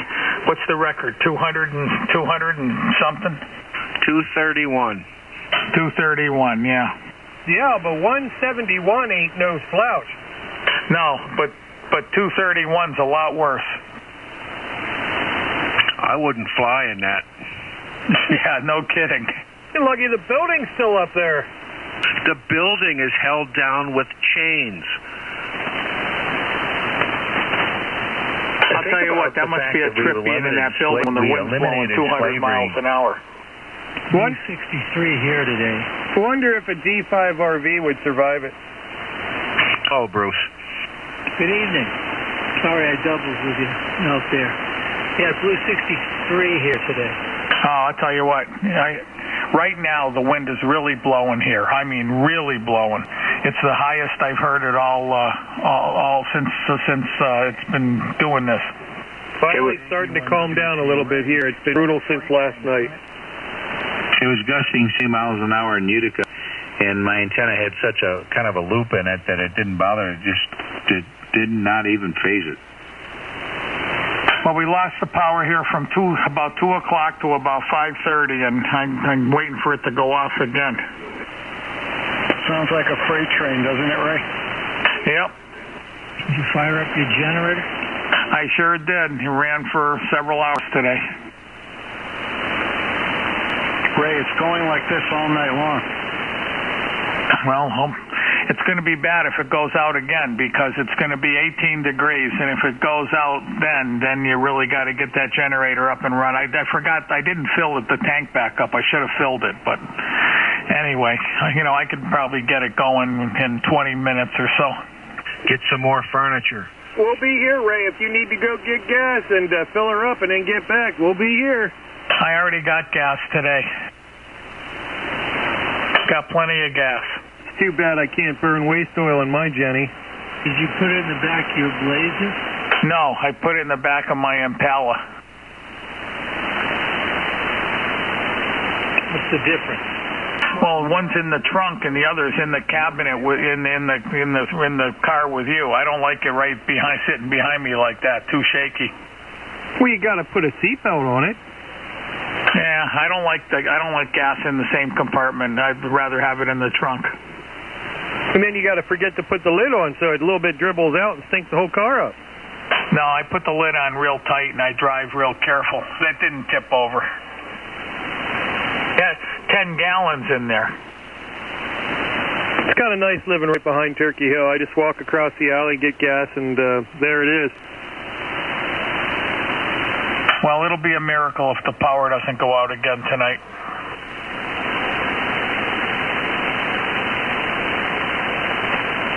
They just got done here in the past couple months. They've been redoing all the lines coming down the main drag here, put new poles in and new lines. I think them lines have been up there since they were in black and white photographs from back when my great-grandfather lived here.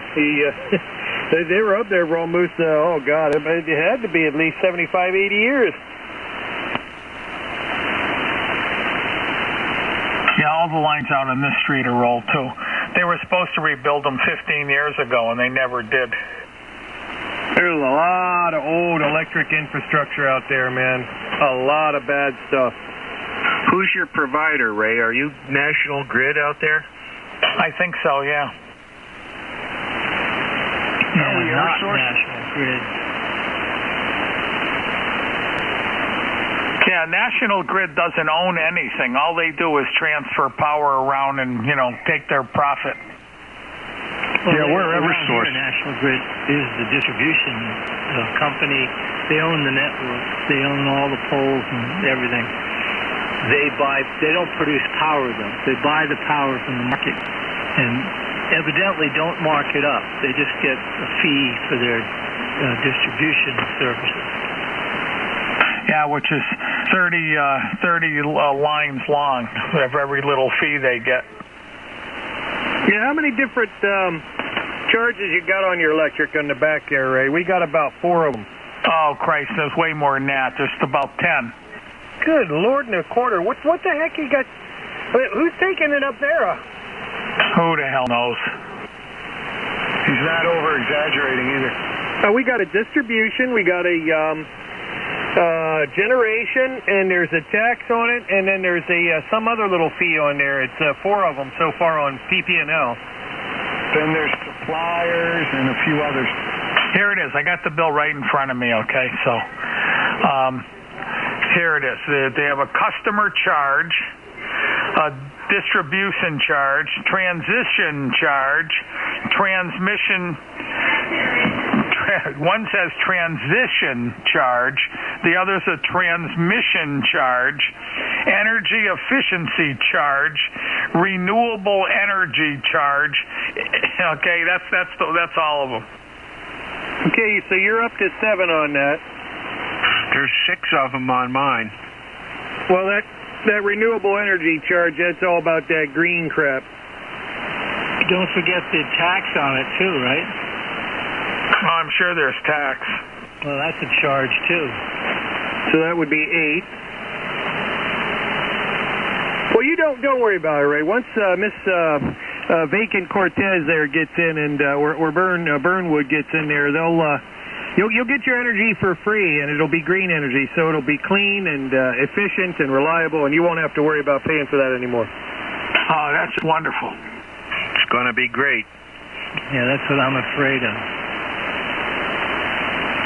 We're gonna get our electricity from Canada for next to nothing. We'll work a deal, so we'll slave Canada out, make them produce all the electricity, and we'll just have the electricity down here for free. Might do a Trump imitation for really great power. Bad Mike. Did anybody tell Bad Mike he could leave the room, N1SAG? That's why he's bad.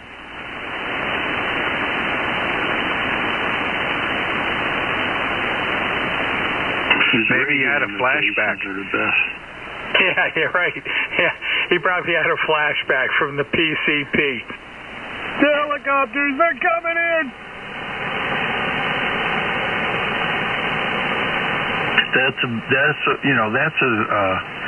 That's a crime to do that, Yeah, it is today, but back in the day, man. That's called a Mickey Finn. Right, Ray? Yep, somebody dosed me and a girl I was with one time, and boy, I'll tell you, were we screwed up. Yeah, that's bad. Well, that was a bartender, too, a bartender at a restaurant we were at. So that just goes to show you the kind of scumbags that are in the world. I should have went back there the next day and beat the living crap out of him, waited till he got out of work at night and take him out with a baseball bat. Yeah, well, I would have told his employer at least. You don't even know what's happening to you. You know, that's the problem. You know, the stuff comes on 20 minutes later after you leave, and then you're just all screwed up. The girl I was with just slumped over in the seat. She was out. Wow. Yeah, look what could happen now. You're driving, crashing into somebody else. I mean, this is bad news. It's like playing Russian roulette. Spin the chamber, hand the gun to them, and let them go. And for a bartender to do it, yeah, because I was just going to say, always should watch your drink. Never turn your eyes. You don't know what's going to happen. Look at all the trouble they have in them nightclubs. The girls get their drinks spiked, take advantage of. They don't even remember who they were with. Yeah, well, that's the stuff we got. Throw Hypnol.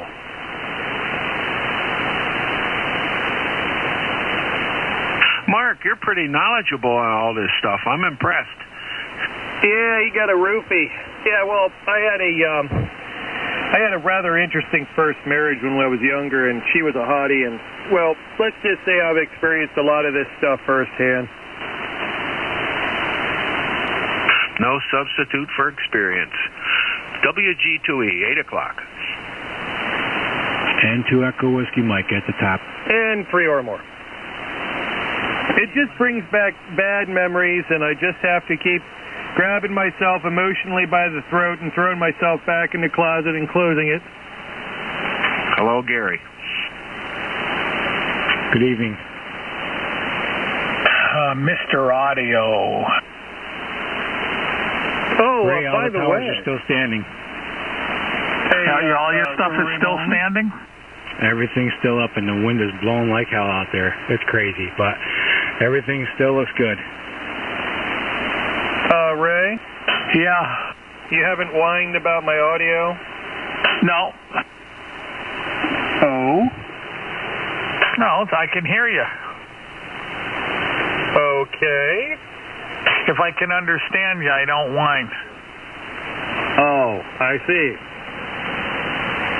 I noticed last night when we were having trouble hearing certain people, the guy would say something and I wouldn't understand him, and other people couldn't understand him either. Well, out of this whole group of guys here on this net so far, since I've been here fairly regularly, I have not had anybody that had audio that was bad enough that I couldn't understand. They've all had pretty decent audio. Some of them are wide and dynamic like yourself, and then there are others that are a little more monaural, but they've all been pretty clear. Well, but you have to admit, some you can hear a lot better than others. But now I do have an excellent trained ear at 26 years in this business, so... Yeah, but you're younger, too, so your hearing's better. You know, the range of your hearing is much better. My hearing is getting really, attenuated on the high end, so that's why I like somebody with wider, more present audio, like, for instance, Gary. When Gary comes in, his audio is just way, way better than everybody else. Well, here's an opportunity, Ray. I just had an epiphany. Yeah, what's that? Since you're the Kenwood lover now, until something better comes along, why don't you get on the phone with the people at Kenwood and say, hey, I got an idea. We need to get in these new sophisticated radios some form of hearing enhancement for the hearing impaired on their latest models. Oh, they have it in this. They have a graphic, the 17-band graphic equalizer also works with the receiver. Yeah, I got that, Ray, but that requires, some form of knowing what the hell you're doing. I'm talking about a button that you can push where you can actually, like with a phono jack or something, you just plug it in, push the button, and it drives your hearing aid or your headphones a special way just for the hearing impaired. Well, I suppose, but you just put on headphones and that cures the problem. The headphones make a huge difference. I mean, a really big, big difference. It's a They have hearing aids that work over Bluetooth. You know, you can play music through your phone and adjust the audio characteristics and everything with your phone. So I imagine you could have your radio as an input, equalize it as you see fit, and play it in your hearing aids. Exactly. Something like that, where you could just, market that with the radio. Put that as part of the marketing on the radio. Considering that the average age of the average ham anymore is over 62 years old, and issues of age are all there, so, I mean, you'd probably end up selling a percentage more radio. They're good here, too. What'd you say there? What'd you say, Sonny? Yeah, exactly. KB2Z to VP. I mean, I've got my mother's hearing aids too, and they were, expensive. And you put those on, and I mean, you can definitely hear better. I mean, there's no two ways about it. Randy, how was the trip, Altoona? It was a good ride. I didn't run into too much terrible bad weather till I got almost home, and for the most part, it was a pretty good trip. Good roads. Got to work on the ham radio. The truck wasn't what I was hoping for, but for the most part, a pretty good time. Negative on the truck, then?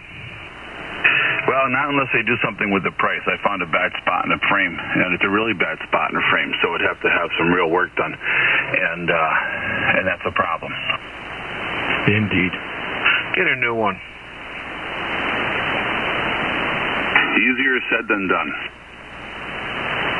What kind of truck is that? We've gone through this how many times, Ray?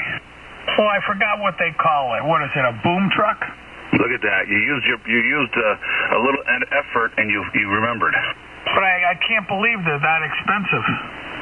Okay, well then, what do you know about them? Nothing. There you go. So, why would you not believe they're expensive? Well, okay, what's a boom truck cost? Mark. Nobody answer, just Mark. What's a boom truck cost? Well, if I'm thinking the kind of truck that's what I'm thinking it is, I mean, the $100,000. Well, that wouldn't even get you a chassis. Yeah, I mean, you're talking big money there. That's a professional grade piece of equipment. Right. Well, that's the point. Nobody would realize how expensive they are. It's for outriggers, hydraulics, the whole work, and hauling them to a location and then unloading them, right? Yeah, it'll do. It's a truck that'll carry 10 cubes of blocks. Okay, so it's okay. Basically, yes, please. It's a 21-foot bed. Okay, it'll carry say 50,000 pounds on the bed, and then there's a crane on the back of the truck that'll reach out 35 feet and drop 20 feet of cable, and it's rated for 6,500 pounds at 35 feet. Oh my God! Yeah, you're at $200,000 right there. Yeah, it's about $300,000 is what they cost when they're done. Yeah, all the hydraulics, all the cables, and then the insurance for something like that's probably, oh God. Yeah, it's a very, very specialized piece of equipment. And okay, now here's the big problem. Well, you guys probably don't put all this together when you're thinking about stuff like this, because why would you? But the basement market has dwindled to almost nothing to concrete blocks because everybody's doing port in place, right? So there's very few boom trucks purchased nowadays because we're like the only. There's a very few companies that have any basement market at all. We happen to be the last stronghold of basement markets in New York State. So very few people are buying boom trucks. They're buying flatbeds with Moffett lifts that go on the back. And that they work great for delivering a patio or delivering a retaining wall, but they don't work so well to put blocks down into a basement. So the manufacturers of booms have dwindled down to only one or two, and those guys get a premium to build them.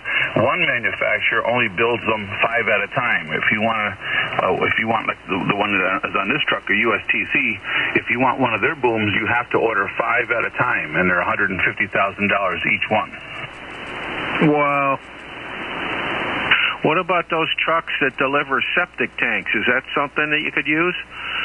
Yeah, it's the same kind of a deal, but they deliver septic tanks. They pull up next to the hole and they drop it right next to the truck. I've got to have 35 feet of reach. How about the old company there? Are they getting rid of their trucks?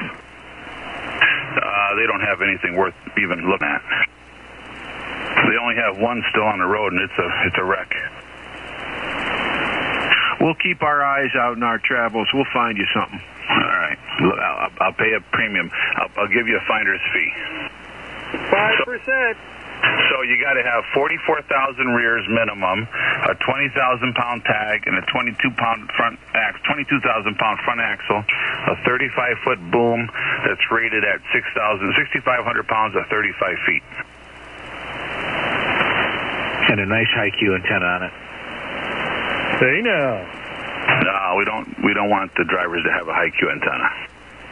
Why, they could be talking to the world while they're operating.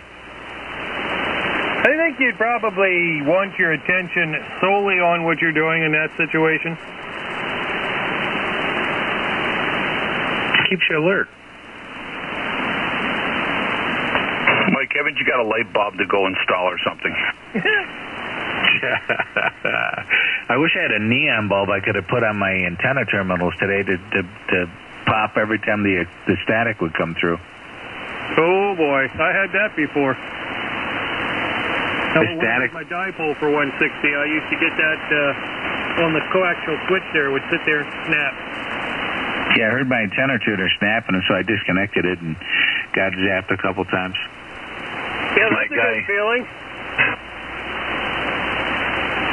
I doubled somebody. My guy Brian was pretty impressed with the ham radio set up in the mobile. When I was talking to the guys on 60 meters, and, Mark was there from Pennsylvania, and Russ came in from Connecticut, Ray from Mass, and other people from Pennsylvania.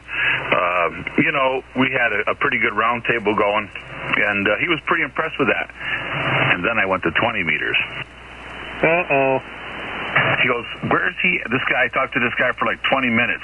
And the guy from Slovenia was just blown away. He goes, there's no DX on the band. How are we even talking? He said, I was just telling my buddy, I could hear those two guys talking. I waited for him to clear off. And I thought the guy was in Germany or something. And the guy cleared, and I just threw my call out. He goes, are you calling me, KB2ZVP? I said, yeah, I am. He goes, okay. He goes, what's up? I said, just checking in, see how things were in your part of the world. He goes, well, where are you? I said, I'm where was I? I was in central Pennsylvania. And he goes, Pennsylvania, like in the USA? I said, yeah. He goes, well, he was SF550 or something. I forget his call. He goes, I'm in Slovenia. We were talking for about a half an hour. And the guy who was next to me, Brian, is looking it up on his smartphone. Do you know where Slovenia is? He says, he goes, this is nuts. He goes, how are you talking to this guy? He goes, what, are you going through towers or something? He thought it was like cell phone. Wow, that's an interesting observation from somebody that doesn't know anything about radio. That's what he said. He goes, are you going from antenna to, because he knows, because I've explained to the guys at work, right? Some of the guys have taken interest. And the boom trucks all run with the radio controls, and when they have an antenna problem, I'll make them a dipole or something to get the boom truck home. So anyway, so he goes, are you going by antenna? He goes, are you talking through like a repeating station? I said, no, this is from my antenna to the guy out in Slovenia. I said, it's going up, it's coming down, it's going back up, and it's landing over there where he is. I said, it may be happening a few times. I don't know how many times it's bouncing, And he was like pretty impressed. Is this call S51DX? No, it's an S5 Oscar Sierra 5. I think the last number there was 2 5s in it. Or 551D. Oh no, it had a DX. His name is Giannis. No, Andrew. No, not Andrew. I'll think of it here in a second. All right, yeah, I talked to Giannis over there in Slovenia this morning, and he was on right into the afternoon, I think. Alexander.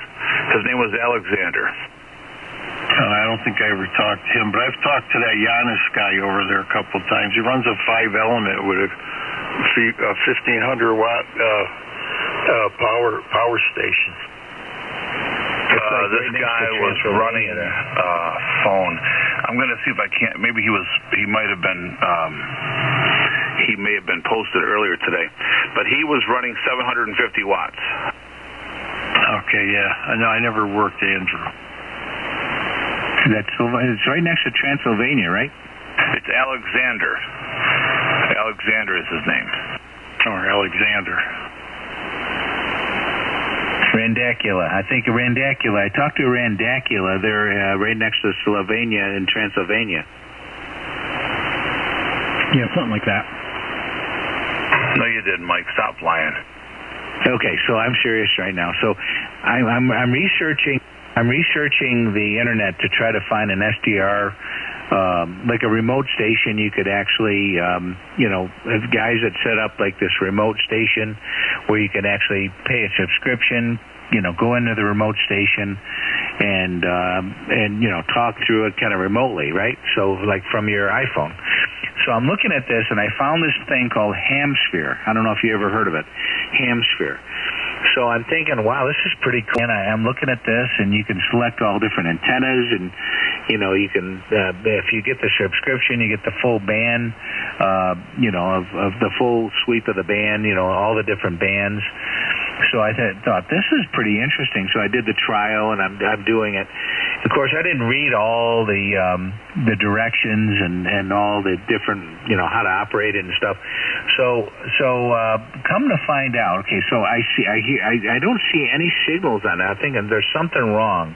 I don't see any signals on this. I'm on, I think I was on 80 meters. That's what it was. So I finally saw something on the spectrum scope, a pulse. So I got on there, and so this is a guy from Scotland. So I'm on my iPhone, right? So I have a push-to-talk button. I press the push-to-talk button, and you can increase the power a little bit. So I'm talking to this guy from Glasgow, Scotland.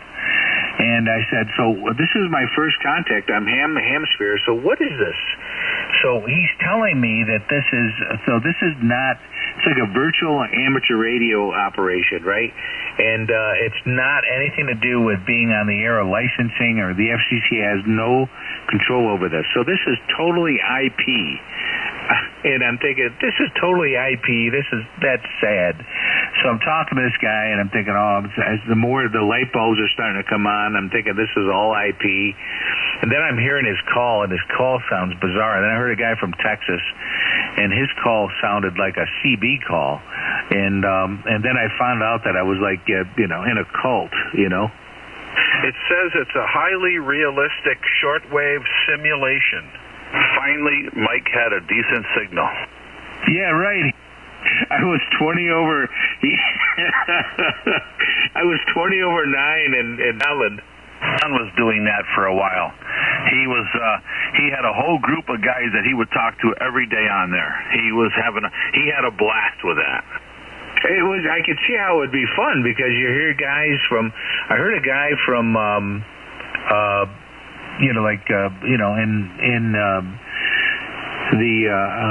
What was it? The Arab, was an Arab country of some kind that I never would have talked to in a million years.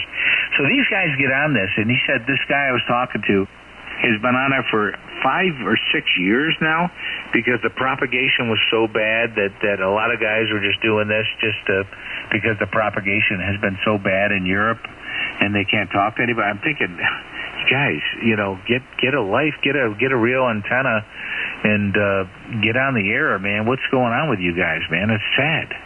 Tell them about the world famous Toad HarborNet. That guy's call was K2LAZY. Yeah, it was like a call from Mars or something. I'm thinking, what kind of call is this?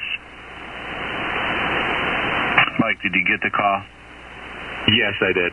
What did I say? Oh, I can't repeat it again. Secret.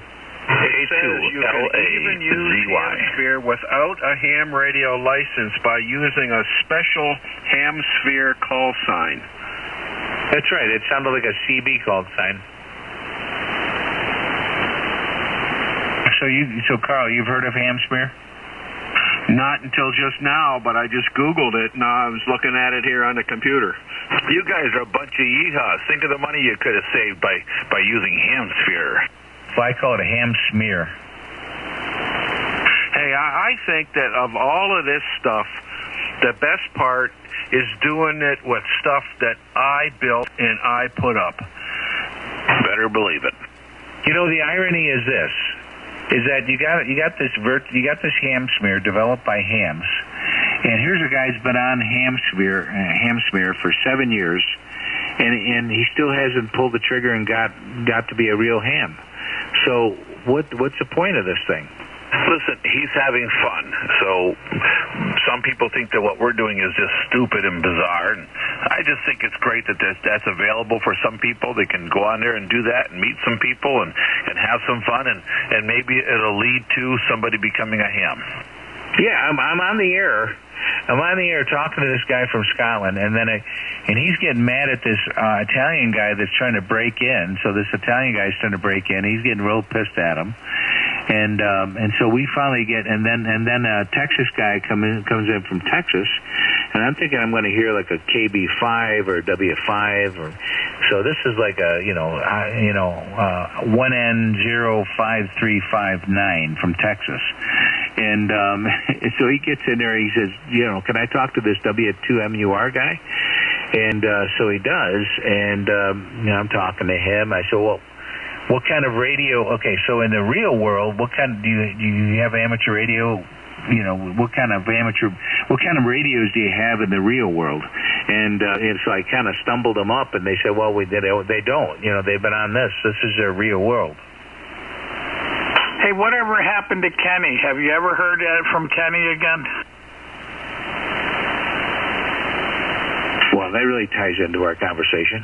Not since he was tuning up his amp with the lid on. Maybe that's what happened to him. He burned his brain. Randy, are you here? I am here. Yeah, have you ever heard any more from Kenny? No. Yeah, I guess he just don't want to talk, huh? I don't know. Maybe he's sick. Maybe he's in a hospital. Maybe he got hit by a bus. God knows what could be. Ray. How would I know? I don't. Unlike you, I don't jump to assumptions. No, but you tell me you hear from him every once in a while. And I haven't heard from him in a while. Not since he told me he was really sick. Right. Okay. Well, I guess whatever he has is not good. Okay, Mike, back to you. What were you... Now, Mike, ham smear. Go ahead.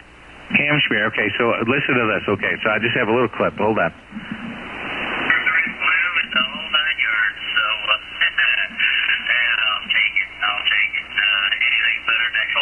The Texas guy.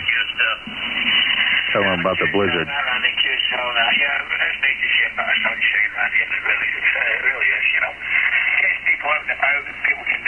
There's a Scottish guy. Clean the car and all that sort of stuff. The kids can get out and play and everything. So that's nice to see a little bit of WX on you, let the sun shine. And I'm just looking at the it looks absolutely glorious, Randy. Absolutely glorious.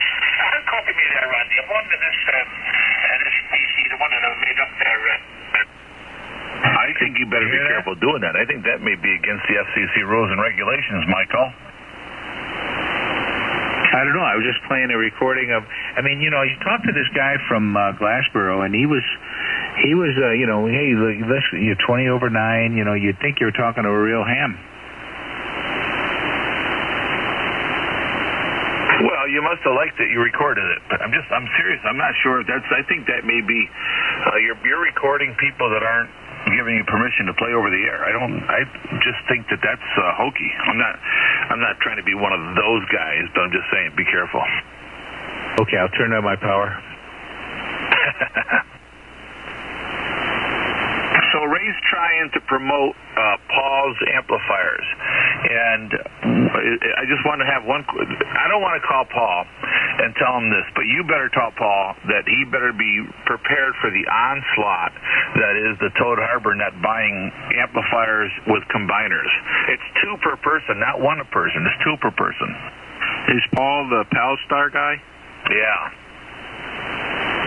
Yeah, You're talking about 66 plus 5, $7,100 to do that. Ray has lots of money. You kidding me? Do you have any idea how much money Ray has?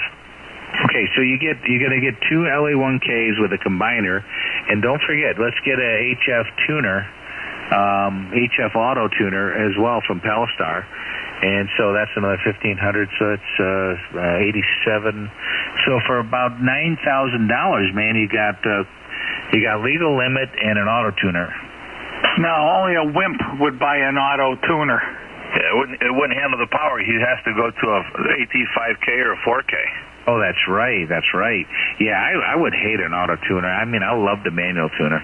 No. This BT1500 will handle 2,000 watts. How do you know that? Because I run it up to 2,000 with the other. Once I straighten out the feed line, it'll take 2,000. What were you doing? Tuning your dummy load? Yes. Yeah, I was putting it into that big 50-ohm dummy load, open wire dummy load.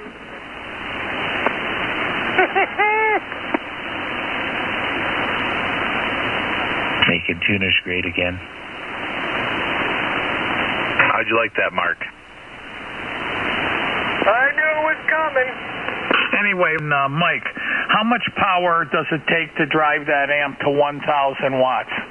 I'm running at 30 watts right now. 30 watts for 1,000. Okay, so that's perfect. So you can run 60 watts to drive 2 of them to 2,000, and I'm only driving them to 1,500. So basically, you're only going to have to run about 50 watts drive to both amps.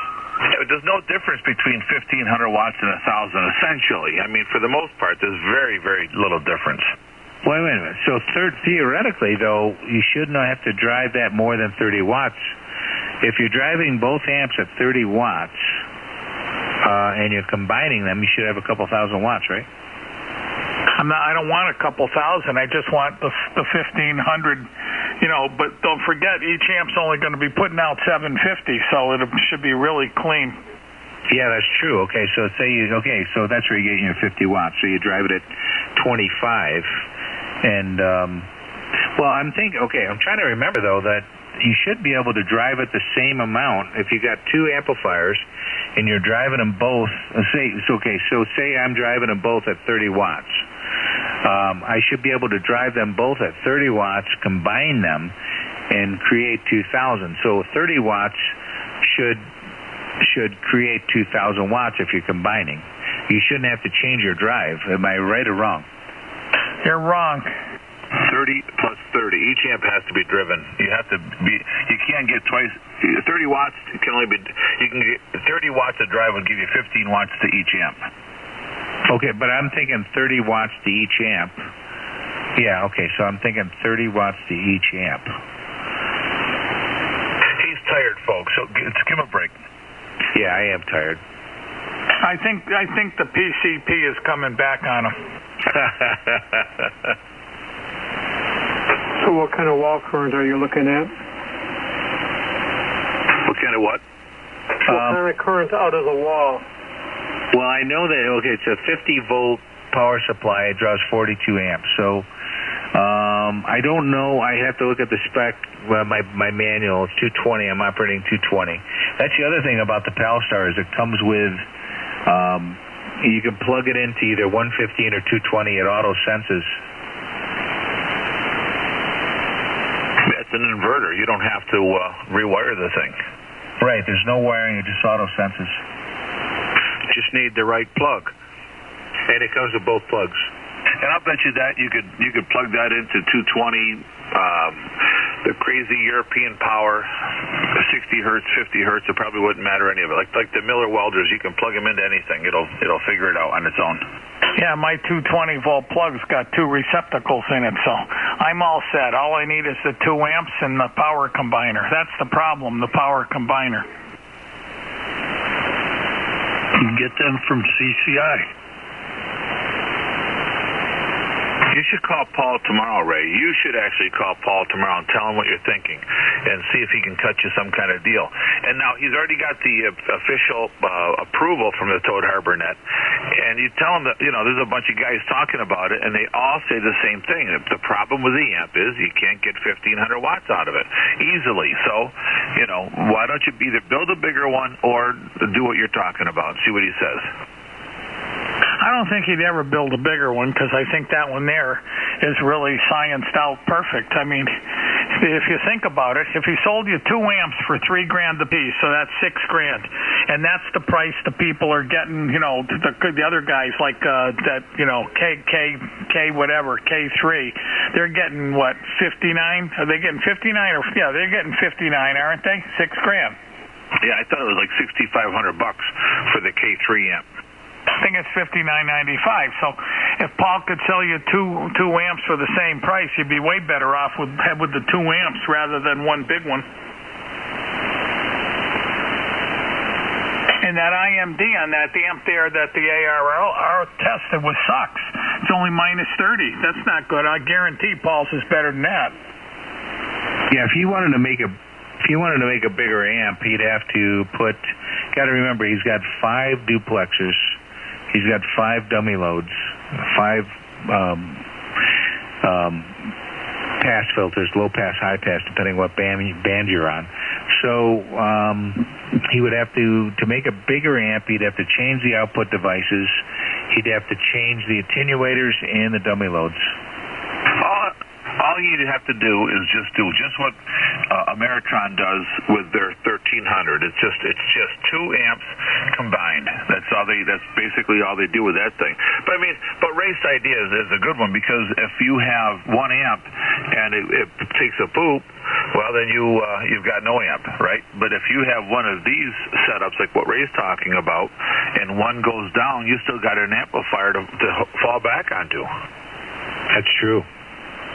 But you got to look at auto tuning and all that, Ray. I think you may have. I don't know. Things might get a little wonky when you're trying to auto tune both of those amp. You'd have to talk to Paul. Yeah, I don't think so, because if the power combiner's done right, and again, we'd have to talk to John. But if the power combiner's designed right, the amps don't even know they're working together. WG2 bottom. N1 DVL. W2MU1. Echo Whiskey Mike. KB2ZVP. NAW in Michigan. So you're going to feed both of these amps. They're going to power combine after they're fed. What do you mean? I don't understand. You got a wire coming out the back of the radio. It splits into 2. It drives both amps, and then the same thing coming out the back of the amps. It's 2 plugs, and they go into one deal. Oh, that's an auto-tuning amplifier, though, right? Yeah, but I don't think that'd make any difference at all. Well, let me ask you this. Okay, so when you're going into the input, do you need a combiner? Right. You need 2 combiners. You need a combiner going into the input, basically, and one going into and coming out. Yeah, you've got to get that 50 load out of the rig going into the amps, and then the same thing coming out. So, I don't know. I think that it's not as easy as you might think, but Paul would probably be the guy to ask. I'm telling you right now, you can buy that setup from MFJ. They're making it. So then don't talk to Paul. Just buy 2 of his amps and buy a freaking MFJ power combiner. See how that goes. Oh, yeah, that'd just work out really good. I don't know how many times I can say it. I wouldn't put an MFJ power combiner on 2 of those amps. No, that would not be a good idea. But MFJ does make the power combiner. Well, Ray, what you got to do is get 2 TS-890s and then just drive each amp with one of the transceivers. Yeah, I suppose you could do that too. Or you could get really fancy. You could have a phase shift device before each amp and have each amp drive a different element on the antenna, and you could move your array around. Yeah. You could go all NASA on it. And you probably, if you did that, if you had 2 radios, both putting out 1,500 watts, it's probably not illegal. That's what I was saying. I mean, if you so you got two LA1Ks, and do you really need a combiner from the output of your driver? If your driver's putting out, say, 60 watts, and you say just put a splitter in there, that's all you're doing is just putting a splitter in there. You should be able to, it's just in parallel, basically, and it's just Ohm's law. You should be able to divide that out to 30 watts per amplifier.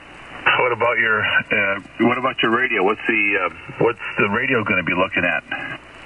Yeah, the radio would have to be at the 60 watts. Yeah, but you got a 50 ohm input divided by 2.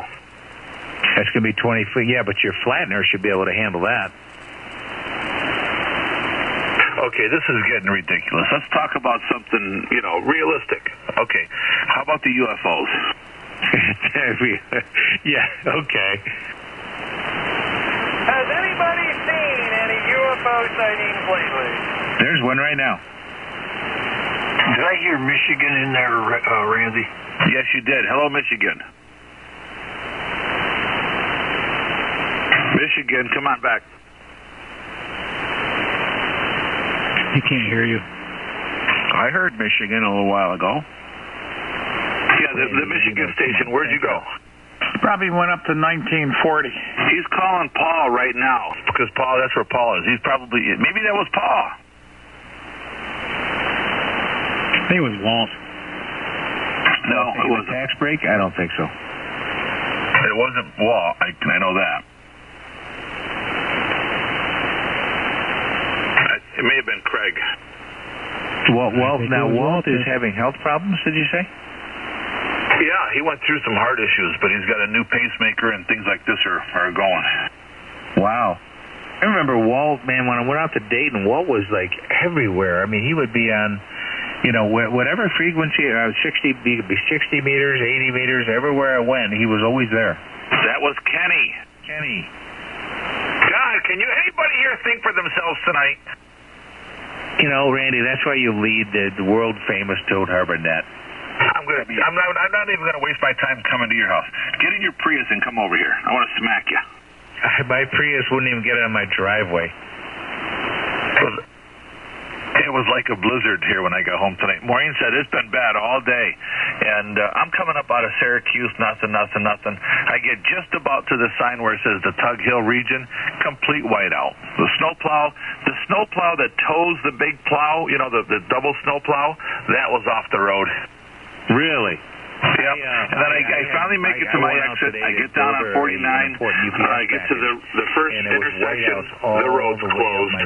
So I'm going around. So I put on a GPS. I'm going up through the back roads. I get to where the road that I know is, that I'm going to be okay. I can go down this road. I come around the corner.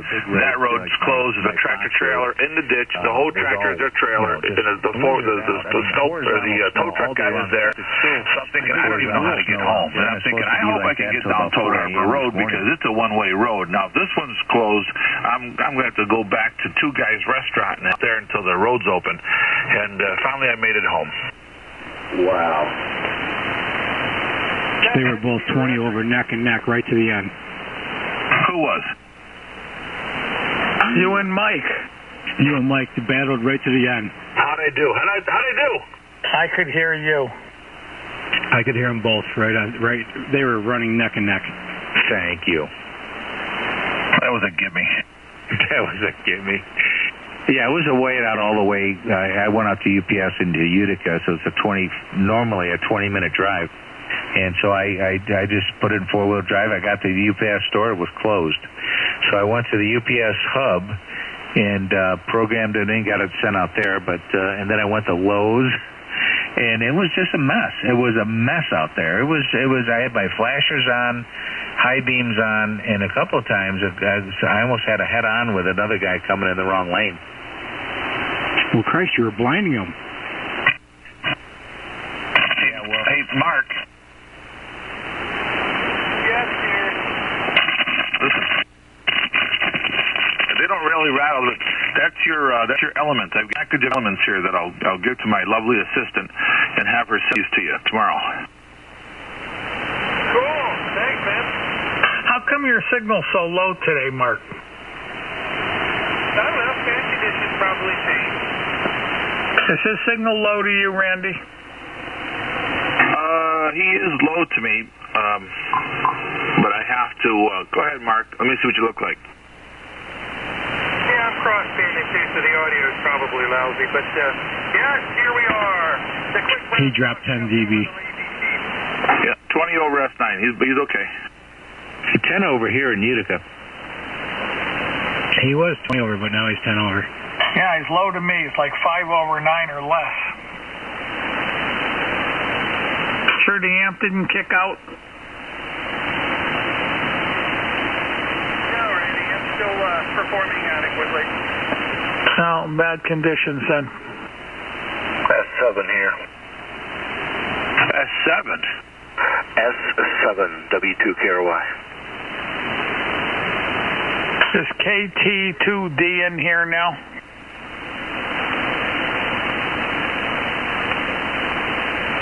How about Lee? KD2FJB. I don't think it's conditions because, Ray, you're still 40 to 42 over. Randy's 50, 55 over. As it should be. Well, what am I bad, Mike? You're 20. You're almost 30 over. Not bad for 80 watts. You're only an S9 to me, Gary. No amplifier tonight. Kilowatt Charlie 8, Radio Mike Radio. Radio Mike Radio. Go right ahead. Yes, sir. This is Claude in Detroit. Just checking my antenna out because we had bad winds for 2 days. So, in the cold earlier today, I went and he wrecked it back and trying to get it where I can make night in the air again. You're running about a 5.9 in Detroit here, QSL? A 5.9? Yep, you're running a 5.9 in Detroit. There's something seriously wrong with your antenna, sir.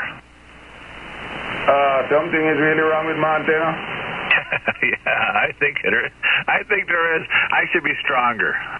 Well, I only can see what I done my radio. Something might have wrong with it. That's why I was trying to raise it up today there because it was on the ground there. So something might really wrong with it there for sure.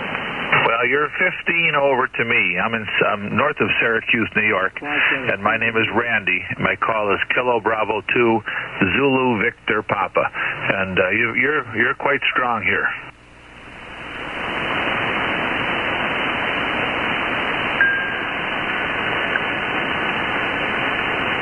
Let me see if I got the call right there, Randy. Did you say Kilo Papa 2 Zulu Victor Papa? Kilowatt Bravo, like boy. Bravo, Kilo Bravo 2, Zulu Victoria Papa. Yes, these pen when you want them to write, they won't write for you, but I got it right there now, Randy. Name here is Claude, Charlie Lima Alpha Uniform Delta Echo. Yeah, well, my antenna, it doesn't have a shape to be sure, but I do good talking on the East Coast there and some little bit, because it's, how do I describe it? It comes from a tree in the front of the yard, and I'm living in the city, comes up to my tower, make an inverted V in the back. I think he's in Jamaica. Not a perfect inverted V, but it make an inverted V in the back part. One goes to a light pole, old light pole. The other part goes to a tree and comes back to the tower. So it's like a inverted V. It's like a Y, but the Y is not straight. The back of the Y, the back part of the Y bend, and the front, the split of the Y becomes an inverted V, and the tail of the Y goes straight across in the tree there. So it doesn't really have a shape, but I do good east talking on it there. We have put it and everything there, and it always play well there for me. My receiving could be better there. QSM? Like a cursive Y, I guess. I don't know. For some reason, I can actually envision it in my head. But hey, were you ever a member of the Jamaican bobsled team? Funny funny thing, none of the guys on the bobsled team wasn't it from Jamaica. The closest one, I think, was from Trinidad. But the last bobsled team here, well, I think the last bobsled team was a Jamaican team there. That was like about a year ago there. But the original one with John Candy, there was only one of the guy was from the Caribbean there. QSL? Well, okay. I need your call again, Clyde, because I got laughing and I goofed it all up. Or Claude, sorry. Yep. But in the time of the movie, until now, it was a movie to talk about there. Because I still go back and watch it sometime there. Hey, I need your call. I got it all goofed up. Would you please give me your call again? The call is Kilo Charlie 8 Romeo Mike Romeo. I usually say Kilo Charlie 8 Run Men Run. Kilo Charlie 8 Run Men Run. I got you. Okay. I was laughing and I got goofed up with my pen, and next thing you know, you had the wrong call. Anyway, you're doing a good job here, Claude. There's a lot of people in here. They'll probably all want to say hi to you. I'll get out of the way. KB2ZVP. Hey, Claude, how you doing? W2MUR, and the name is Mike here. Claude, Mike as a name, and we're located just north of Utica, New York, central New York State. And you're almost 20 over here, Claude. Nice signal from Detroit, Michigan. KC8 RMR, W2MUR. W2MUI, you're running about a 5.7, but I do got high now because I got three trucks in the back of me there. They just did my utility lines in the back to the alley there, and I have 3 transformers. So when you get night time, those transformers be spitting nice in my radio. But you 5.7 there coming back in Detroit there, and glad to hear you guys are on New York. How are you on the wind? Because I know the wind is moving from west to east there, and we get our portion Saturday night, Sunday today. I fight and go up and bring up this antenna that I love 160, so and I make this antenna directly for the 160 because my Yagi do 42.6 with about 6 meter rigging line, but I do 42 to 10 there, and at this one I can go from 10 right up to 160, but I make it directly for 160 because I like to get away from the night sometime here. But you're doing good coming back in Detroit this afternoon here. QSL? Yeah, very good, Claude. And what are you using for radio? What are you using for an amplifier? Go ahead.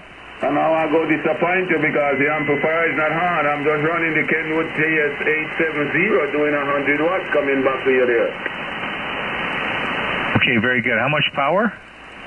100 watts. And let me see if I got the call right. Is it W2 Mike Uniform India? Mike Uniform Radio. That's right. Mike Uniform Radio. I just lost it here. My static make a pulse there, and I went up to about 15 dB static here. Try that again. Whiskey 2, Mike Uniform Radio. W2 Mike Uniform Radio. Okay, I think I got it right now. W2 Mike Uniform Radio. I got it right here, Mike. QSL. Yeah, I'm just using 100 watts there and from the 870 there, running a 240 mic by Heil and going to an EQ plus by double twice. That's what I'm working on. To be honest, I really don't use the amplifier and 160 there because I always think 160 will, if I put on the amplifier, it might shut off my internet modem there, because I tried it before trying to tune the amplifier, see if it would work there, and it froze the whole modem, so I don't really use it. I just go ahead and do the 100 watts there, and it works for me there. Yeah, very good, Claude. Your antenna's doing a great job here. So I'll turn it back over to Carl. Carl, you in there? Give Claude a shout. Hello, Claude. This is Carl, Whiskey Golf 2 Echo. I'm near Schenectady, New York, and you're about 5 over 9 in New York. Over. Carl, try that again. I didn't think I'd get the card right there, Carl. You see, I'm 5 over 9. You under my noise level there, so I have a 9 dB noise, so I have to say you are 5.9 if I'm hearing you within the noise there, but didn't catch the call good here, Carl. Whiskey Golf 2 Echo. Washington, Germany 2 Echo. Over.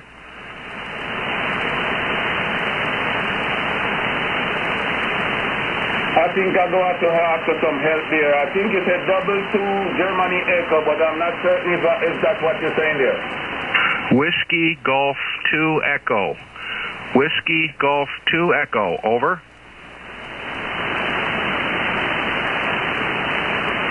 It's Whiskey Golf 2 Echo. Whiskey Golf 2 Echo. Appreciate. I got it good there now. Whiskey Golf 2 Echo. I know I was hearing a Golf and a Echo, but somewhere in there I was losing it there. Well, Carl, it's not you. It's my noise levels keep stepping up there. Whiskey Golf 2 Echo. Kilo Charlie 8. Romeo Mike Romeo. Back to you there. And I won't stress with you guys here. I'll probably let you carry on because I hate to know you all in New York talking together and I can't get to talk to all of you there. So I will pull out and let you guys carry on the QSL there. QSL? Thanks, Claude. We'll see you later. WG2E.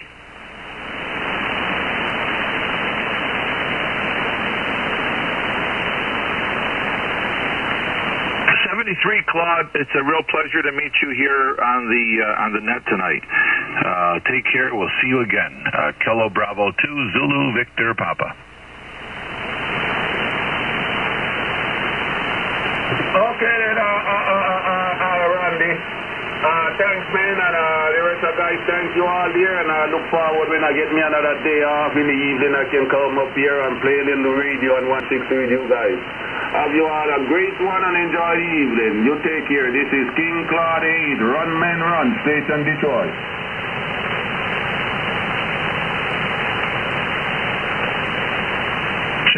Claude, W2MER. And I hope to come to New York when the weather break. I don't know if I go drive the truck with the radio or I'll go put a antenna on the car yet. I promised to get me one of those screwdriver antenna put on the car, but I did not get to it yet because the car, I just got the car a little bit over a year there, so.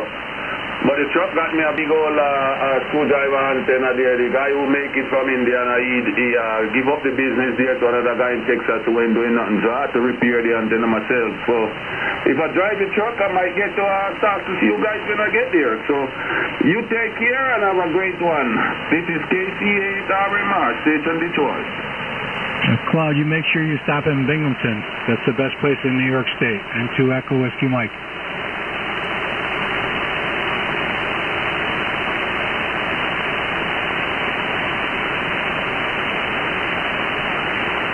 So cute, you thought he was going to hear you. Yeah, my noise level get low there, Randy. So that's it's not his fault. It's just my noise level stuck up high there. Oh, he heard me, mister.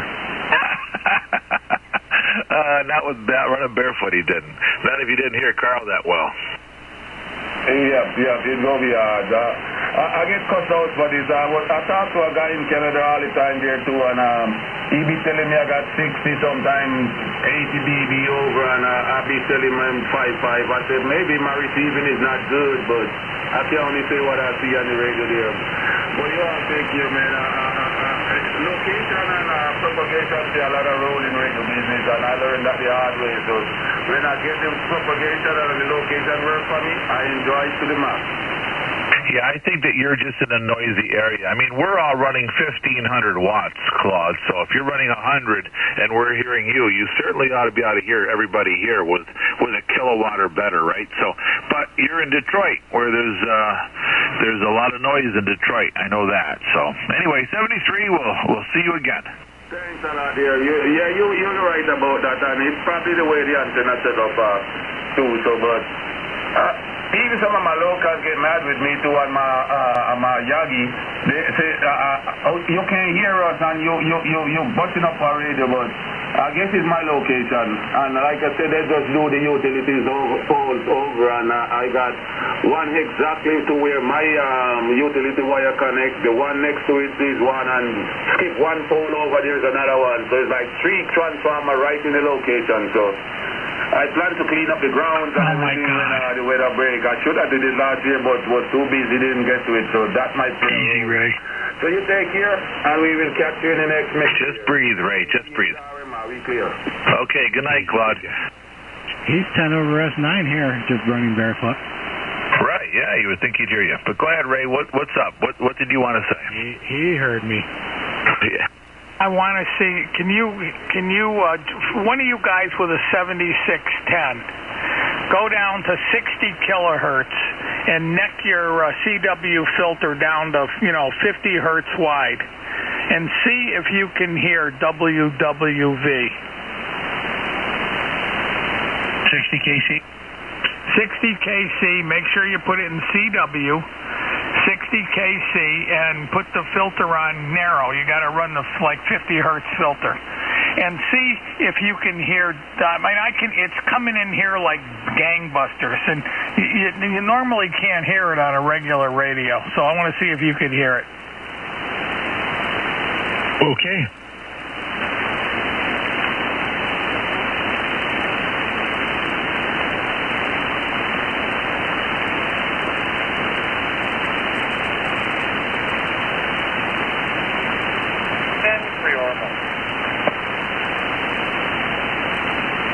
Yeah, that's a good test for people. Go see if they can see the 60 kilohertz WWV. Where are they shopping?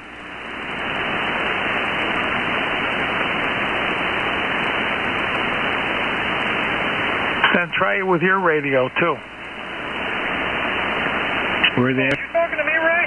60 kilohertz, 060. Well, how am I going? I'm in the basement. Oh, I'm talking to, whatever, when you get out of the basement.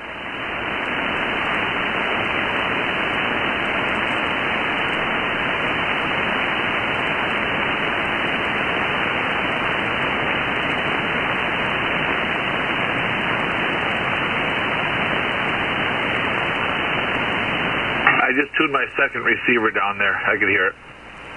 You can hear it good and solid? No, but I would have to tune my tuner. I mean, it's way weak. Oh, that's right. Yeah, that's right. You're a tuner, right? You couldn't tune your tuner. Your tuner won't tune down there. Yeah, that's why nobody else is going to be able to hear it. I didn't hear it. I could tune my tuner down there. Your tuner will go down to 60 kilohertz? Well, good enough to hear. I mean, I got a long way to go on both of my both the capacitors and the inductor. Yeah, they won't. Your tuner won't tune down probably by 1,500, 1,400 kilohertz. Yeah, well, I can hear it, so I mean, I could get it closer. But I have like a whistle very close to that frequency, just always, like a two-tone test going on, and I had to narrow the filters way up.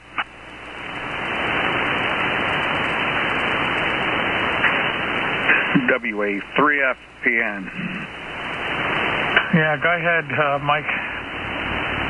Good evening. It's pretty windy down here, and it's cold, and how's everyone doing? Doing good here. Cold and windy and still snowing. Did you buy a truck? No, we did not. Wasn't acceptable, or you just didn't do it yet? No, not acceptable. It's got a broken frame. Well, don't you have a welder? Yeah, well, it's not broken. It's a triple frame truck. There's 3 frames, and right behind the cab, it's you know where it's bad. I'll tell you what happened. It's right at the transmission output at the Union or the Universal, and right there, the whole frame is gone. Both inside frames are gone completely, and the outside frame is getting pretty beat up. And what it's from is that whipping around and always slinging sand and moisture and stuff, and there's a guard that should be there, and there's no guard there. And it's eating the frame right away. And didn't they advertise that where you saw it for sale? No, actually, nope. Everybody missed it. And I had some good guys look at it, and they missed it because it's not a spot that the trucks ever crack. They all look for parts, problems back at the T suspension, which is a really good off-road suspension, and the truck is perfect for me. Everything is perfect except for that spot. So, but that's going to take some real repair. I mean, I'm going to have to lay that truck up for a while, cut the old frame out completely, put in 3 new pieces of frame, and then build a guard around that universal. Well, that sucks. That was 10 hours you'll never get back.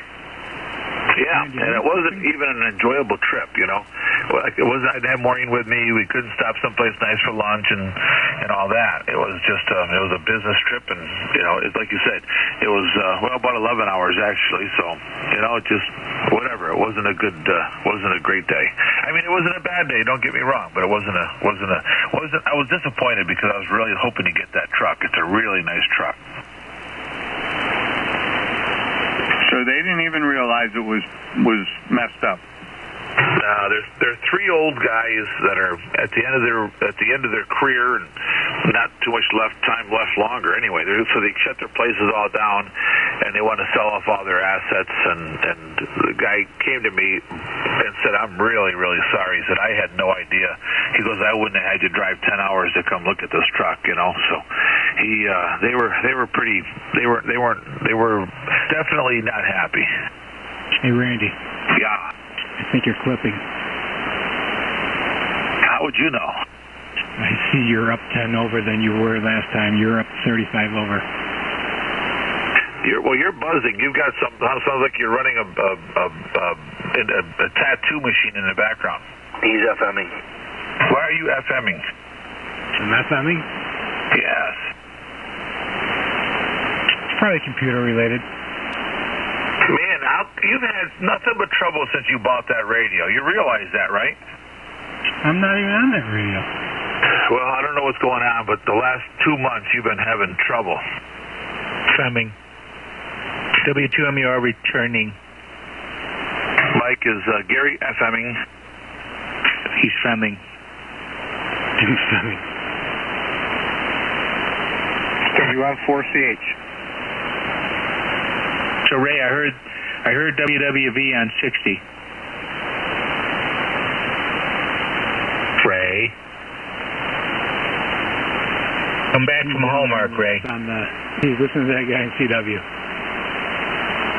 Come back from Hallmark, Ray. Come on. WG2E at the top, and I think I heard Glenn in there. W2MUR. KB2ZVP. Hello, Glenn. Hey, Glenn. Hey, Randy. Hey, everybody else that's there. WA3FPN. Where's that WWV located at?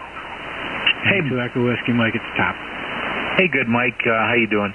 Yeah, Ray told me to go down and see anybody at a 7610 to go down and listen to 60 kilohertz. And I had to tune my tuner up a little bit here on the ATR30 to, I had to take the inductance all the way down to 0 and tune transmit and antenna till I heard it. So, but I did hear it. Where is it located? 60 kilohertz. No, I got that. Where is its physical location? It's always been in Fort Collins, Colorado. Oh, is that where they're all at? WWV is. Okay. There's one in Hawaii. So most of the WWVs are located in Colorado?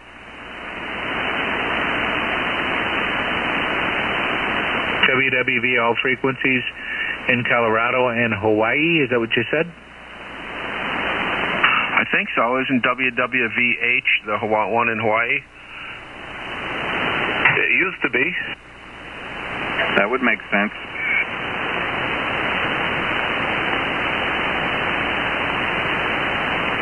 think they need to put one in Toad Harbor? I mean, if it was WWVM, you would think it would be in Montezuma or something.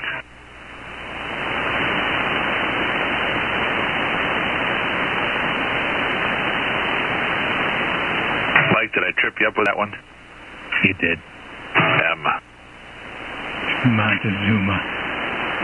Wonka, anyway, I'm going to go out. I'm going to get out of here. I'm getting silly. I'm just tired out. So, you kids all have a good night. I'm going to go get some extra sleep tonight. I'm pretty pooped out. KB2ZVP. Be a good boy, Randy. W2MUR. We'll be watching. See you later, Randy. To Echo Whiskey Mike. What time did you leave this morning? 5 o'clock. Why are you humming? I don't know the words.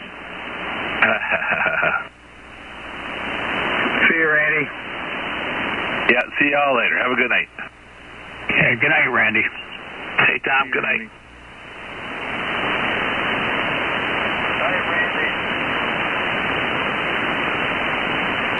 Ray, you still in there?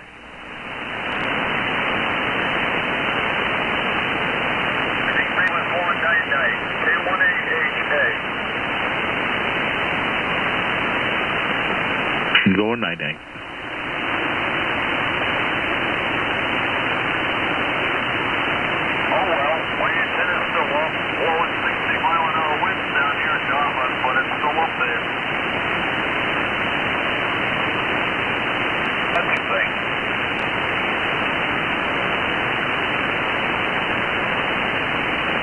I think that's Dick, isn't it? Yeah. Yeah, most of the time. Okay, good evening, Dick. This is Carl, Whiskey Golf 2 Echo up in New York. Oh, yeah. Okay, Carl. Yeah. Yeah, it's me.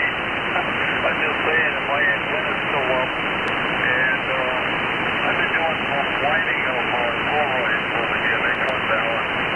And I like to make them because I find that they do work. And anyway, yep. And I was copying another one in the back of a tuner. So, but I'm going to do it with, let me see, 2 Polaroids. 2 of them. I didn't single together one of them. I don't know. But anyway, I got 2 wires on, going all the way around.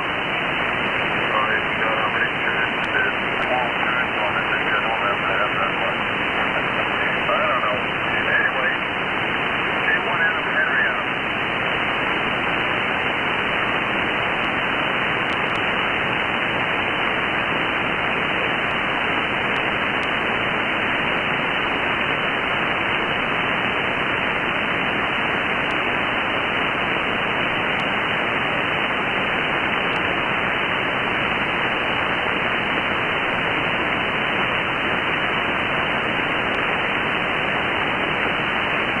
Well, I think I'm going to get out of here, too. I'm going to go upstairs and get a couple things done. We'll talk to all you nice people tomorrow. WG2E. Carl, have a good night. Always a nice signal there, Tom.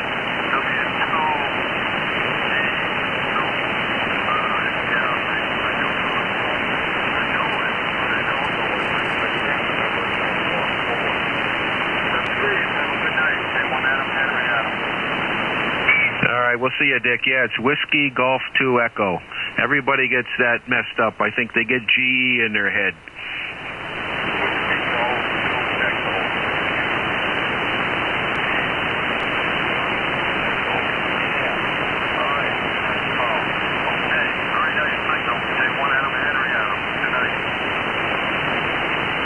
Catch you later, Carl, and 2 Echo Whiskey Mike.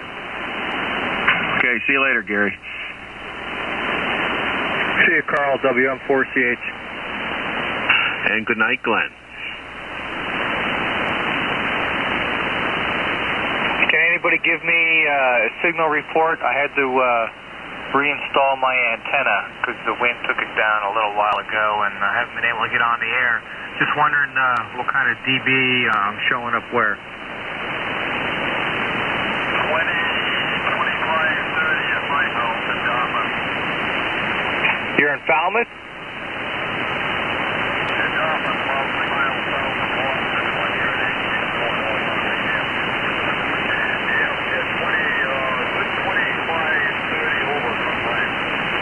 over in Sandwich?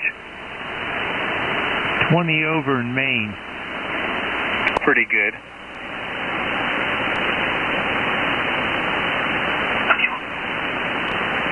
I'm getting a much better match. It's a 160-meter doublet, fed with 600 ohm home wire, and I'm running a MT3000A, and I had everything up in the tops of the trees, and it was hard to match it, and I had trouble getting one end back up in the tops of the trees, so I just kind of got it up in one tree and then angled it down towards the ground, kind of like a modified inverted V, and it's a whole lot easier to match. And the one that's angled towards the ground, the end is only about 15 feet up in the air, and the center point's about 50 or so, maybe 60 feet.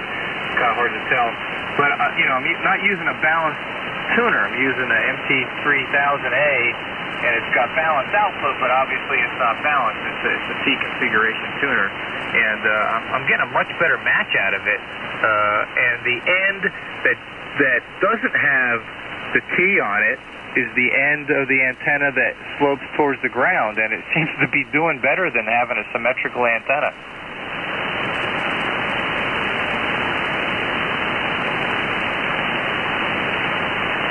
You're 10 over 9 in Binghamton.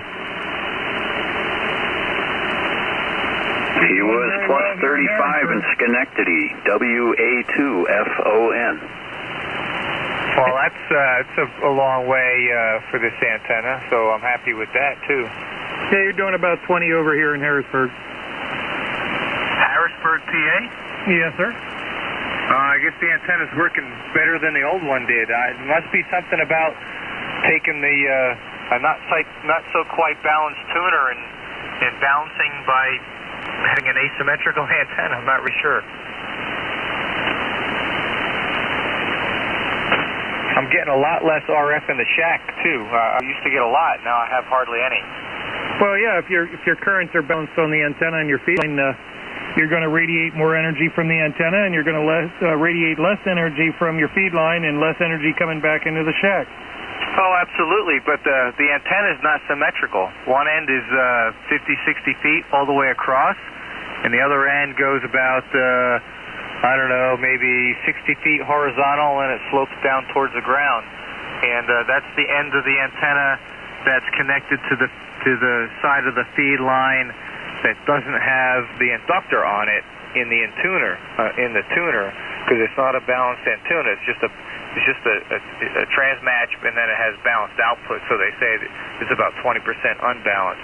So it kind of seems like it balanced out with a asymmetrical antenna. I don't know if that's possible or not.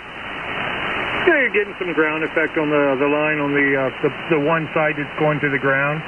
Adding a little reactance there to it, being close to the ground, canceling it out on that side and making them more equal. That's what it seems like. RF is goofy. You can model it all you want. Put it up in real world, and it acts completely different. Okay, I should come up with a name for this setup. Just don't make it out of stainless steel. Yeah, I remember that discussion.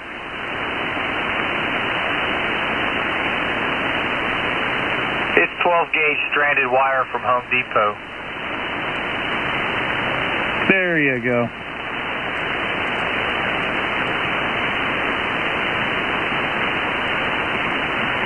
So now that we know that Detroit's populated by islands. Yeah, man. Mm-hmm. November 1, Hotel Charlie. Hotel Charlie, go ahead. Yeah, good evening. My name is Morris. I'm up here in northwestern Vermont. Just thought I'd give you the signal report. Yes, that's 20 over up here too, so your antenna's working, and I guess you're looking for a name for it. I would think you'd want to call it a half-wave thunderfed sloper, for lack of a better name. Seems to be quite descriptive. Yeah, I like that one.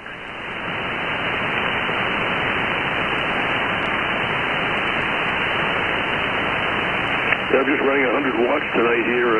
Actually, run less than that, I think, at the moment, because I wiped out the little fuse in my amplifier, and I put a smaller fuse in, the only one I could find. I'm not driving the amplifier at the moment, but I backed the drive down so that the amplifier wouldn't be stressing that fuse. And but I'm not running through the amplifier, just bypassing through the amplifier, so I probably set it about 67 watts or something like that. So you're 10 dB down here, down on the Cape Cod. I guess that's doing okay. When the band's good, you don't need a whole lot of power, and when it isn't, all the power in the world doesn't seem to help. Yep, it all depends. Yeah, band must be short tonight. Anyway, I'll let you guys carry on. I just had to interject my 2 cents worth, which sometimes is not worth that. Probably only 1 cent with inflation.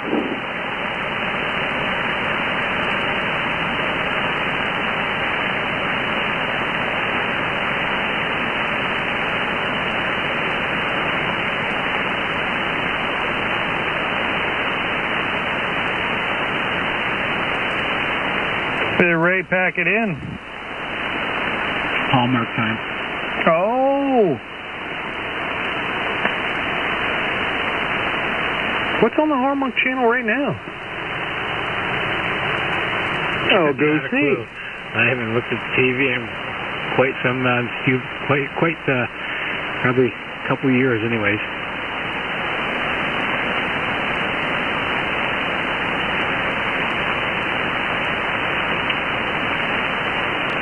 Probably a love story, I'm guessing. I gotta go all the way down to the... Oh, there it was. I just passed it. Let's see here. What do we have on the Hallmark? Movies and Mysteries, Garage Sale Mysteries, and the Love Struck Cafe on the actual Hallmark channel. Nothing's changed in 5 years. It's like the Lifetime Movie Network for women. It's the Somebody Must Die channel.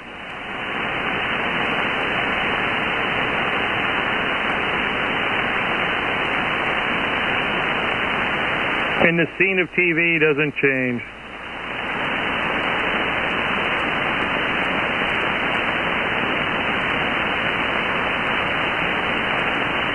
Mark, you were a lot lower earlier. Now you're starting to come back up again where you were when I first came in tonight. Yeah, band's been doing goofy things here. I think it's a little short. I saw something on the line there about some kind of another tear on the sun in another couple days, so there must be another coronal tear coming up. It's going to probably squirrel things up for a while again. Yeah, you're almost back up to 20 over again where you were down to 7.9. Yeah, that one call that came in there, he was like 3 S units for me.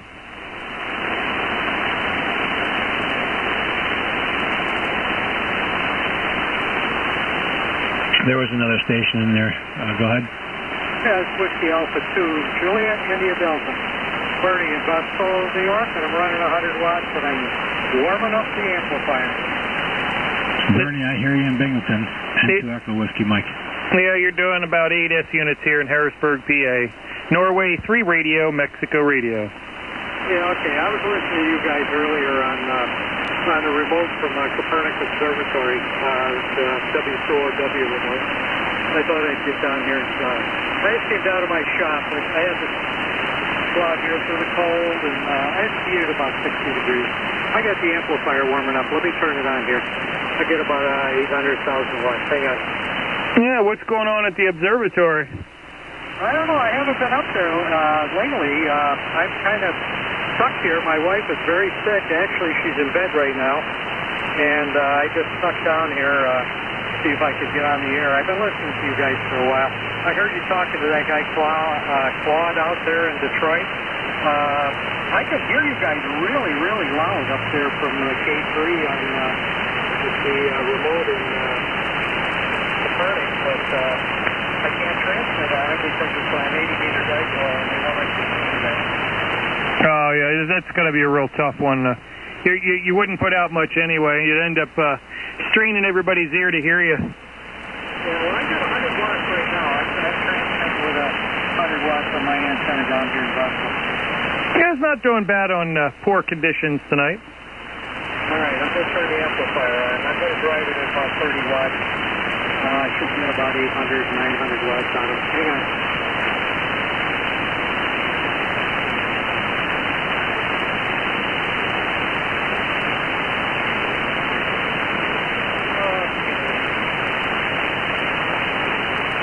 Okay, let's see what's happening here. Yeah, it's probably not tuned quite right. This is WA2JID, Vestal, New York.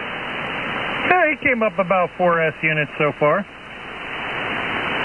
Yeah, I'm driving it with 30 watts. Let me see what's, hang on. That's about what I saw as well there.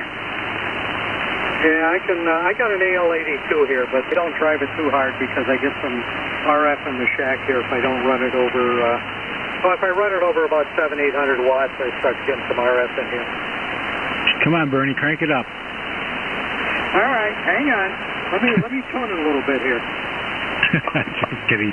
I can hear you, no problem, and so does Mark. Make the tubes glow. Make them glow. RF is good for you. Up, but I definitely get RF in here. I haven't got a balanced antenna, and it's 250 feet long, but it's off center fed, and I just can't get the RF out of there. I got all kind of toroids and stuff on it, and I got a 4-to-1 balun right up there at the feed point, but I still get RF in there. You're feeding it with coax. I'm okay I'm if sure. I run it down there around 600-700 watts, maybe a little bit more. You're feeding it with coax? Yeah, I got to. Okay. Yeah, the RF's riding on the shield. Yeah, exactly. But, you know, I've improved it a lot. 100 watts is no problem whatsoever. But I got one of those ugly baluns that I wound up, and I hang it up there right below the feed point. And then there's a 4-to-1 balun up there, too. And then right down here at the output of the amplifier, I've got a loop with 2 toroids on it. And it's helped it a lot, but I still... if I still run it up there much more than what I've got right now, it'll start getting RF in here. Yeah, why don't you just run open wire line up to it? Yeah, it's an off-center fed dipole. It's and? Antenna. And? Yeah, well, I've tried that. That's even worse. You get more RF. Oh. Yeah, that's the drawback of an off-center dipole. I don't even have a tuner in here. I can run 40, 80, and 160 without a tuner. And right up at this point on 160, it's about 2-to-1 SWR. Down 18.5, it's 1-to-1. And then down on 40 and 80, down on the extra class portions of 80 and 40, it's close to 1.1. With no tuner. I have a Merch tuner here, but it doesn't do 160.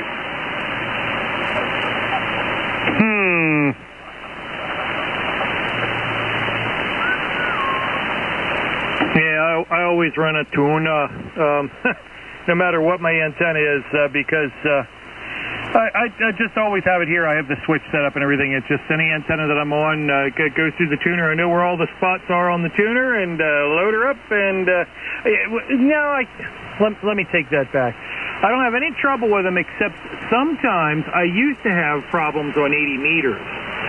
But I think even that problem's kind of going away too. Who's this talking now? Is this Gary up near Hollington, or who's this?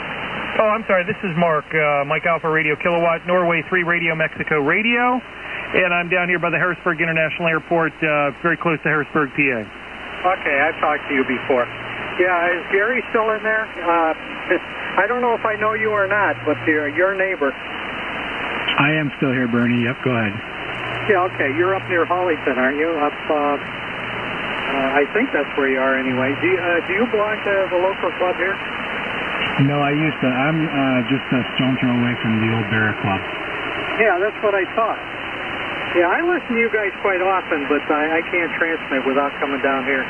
I got my shop heated at 60 degrees. I got my jacket on. And I've kind of been housebound and tied up here with my wife. Actually, I just got her out of the hospital here a couple days ago. and she's not doing very well.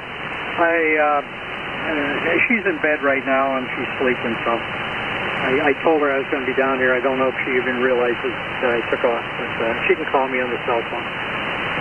So, Bernie, I hope she gets feeling better there for your sake, and yeah, that'd be good. But no, yeah, chilly in the shack there. Whereabouts are you? You're over in Vestal, correct? Yeah, between Vestal Center and downtown Vestal, off Glenwood Road. Do you know where Glenwood Road is? I do. Yeah, okay. I'm down in the valley, though. Down here by Glenwood School, across from Glenwood School. Do you know where that is? Yeah, you're down there in the hole there. So, yep, that's a tough spot. No, you're making a good trip there, and you're getting down to Harrisburg without any problem as well there. Well, I did, however, talk over you, so that's that's the difference between our antennas there, because I'm just running barefoot, and you're running an amplifier there. But yeah, if you had more real estate, the full-size loop is definitely the way to go on this band there. It definitely makes a difference and helps me out a lot. At moments like this, when I've got my amp downstairs, I'm just getting ready to transfer my station. I finally got my ham shack, my room in my new house built there, so I'm slowly moving downstairs and just haven't had a chance to get the feed lines corrected yet. So we're still upstairs with that up here, but everything else is downstairs. But I just wanted to throw that out there, Bernie, and I'm sure you already know that. Whiskey Alpha 2, Juliet India Delta, and 2 Echo Whiskey Mike in the group. Yeah, okay. Into whiskey, what is it again? I got it written down here someplace. I can't find it. Anyway, into Echo Whiskey Mike, I think it is. This is WA2JID for ID. Hey, Gary? Yeah, I haven't had this thing on here in months. And, yeah, it's not too bad out here. I hate that there's no snow tonight, but it's been windy and pretty cold. But I keep it heated out here at 60 degrees, so I can come out here with a coat on and operate a little bit. Yeah, I do have a balance line tuner. I don't know if any of you guys ever heard of a Bliss tuner. A Bliss Matchmaster. It was made by W5EOE out in Michigan, I think. And they were made in the 90s. They were hand built. It's good for about 10 kW. It's got Collins roller inductors in it. It's got servo motors in it. It's not an automatic tuner, but you install it at the feed point of your antenna. It's a remote tuner. It's huge in a box. It's got Johnson relays in it, and I don't even know what all is in it. They cost like $2,600 when he built them. And I found out about this when I bought the ALAG2 from a guy a couple of years ago. And he said he had one, and I started researching, and I said, oh my God, this thing is unreal. But he was downsizing and moving, and he wanted to sell it, so I bought it dirt cheap, and I've never tried it, but I can't wait to try this thing. It is definitely a balance line tuner. It's supposed to be fed with open wire line or window line, either way, but you don't feed it with coax. You feed it coax to the feed point of the antenna, or like at the base of a power or inverted V. And they're really pretty remarkable, I guess, from what I've read about them. But they're pretty scarce. I don't know if you guys have ever heard about them. You can, there's some write-ups on eham.net, and the guys that have them swear by them. But anyway, I do have a balance line antenna, so I'd love to use it. I've never heard of a Blitz there, but that's a nice amplifier you're running there. Randy, he used to run one of them as well there. And there's a few of them out there. No, they're a nice amp.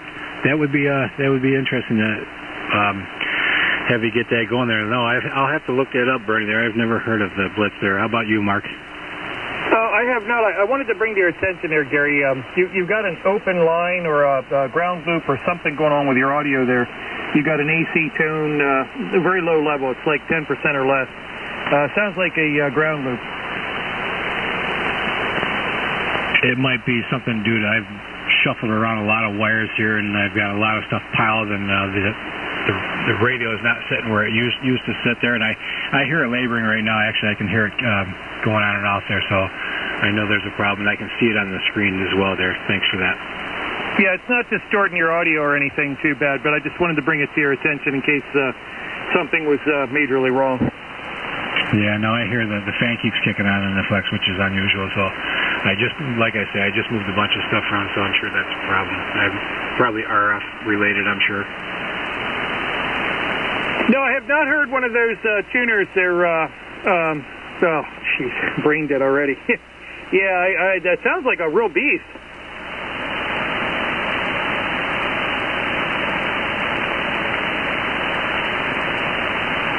Over. Bernie might have got a phone call. There was a Golf Bravo Mike checked in there.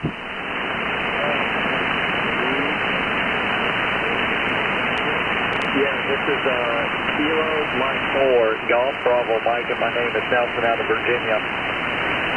Good evening, Nelson. There's Nelson. What's new and exciting in Virginia?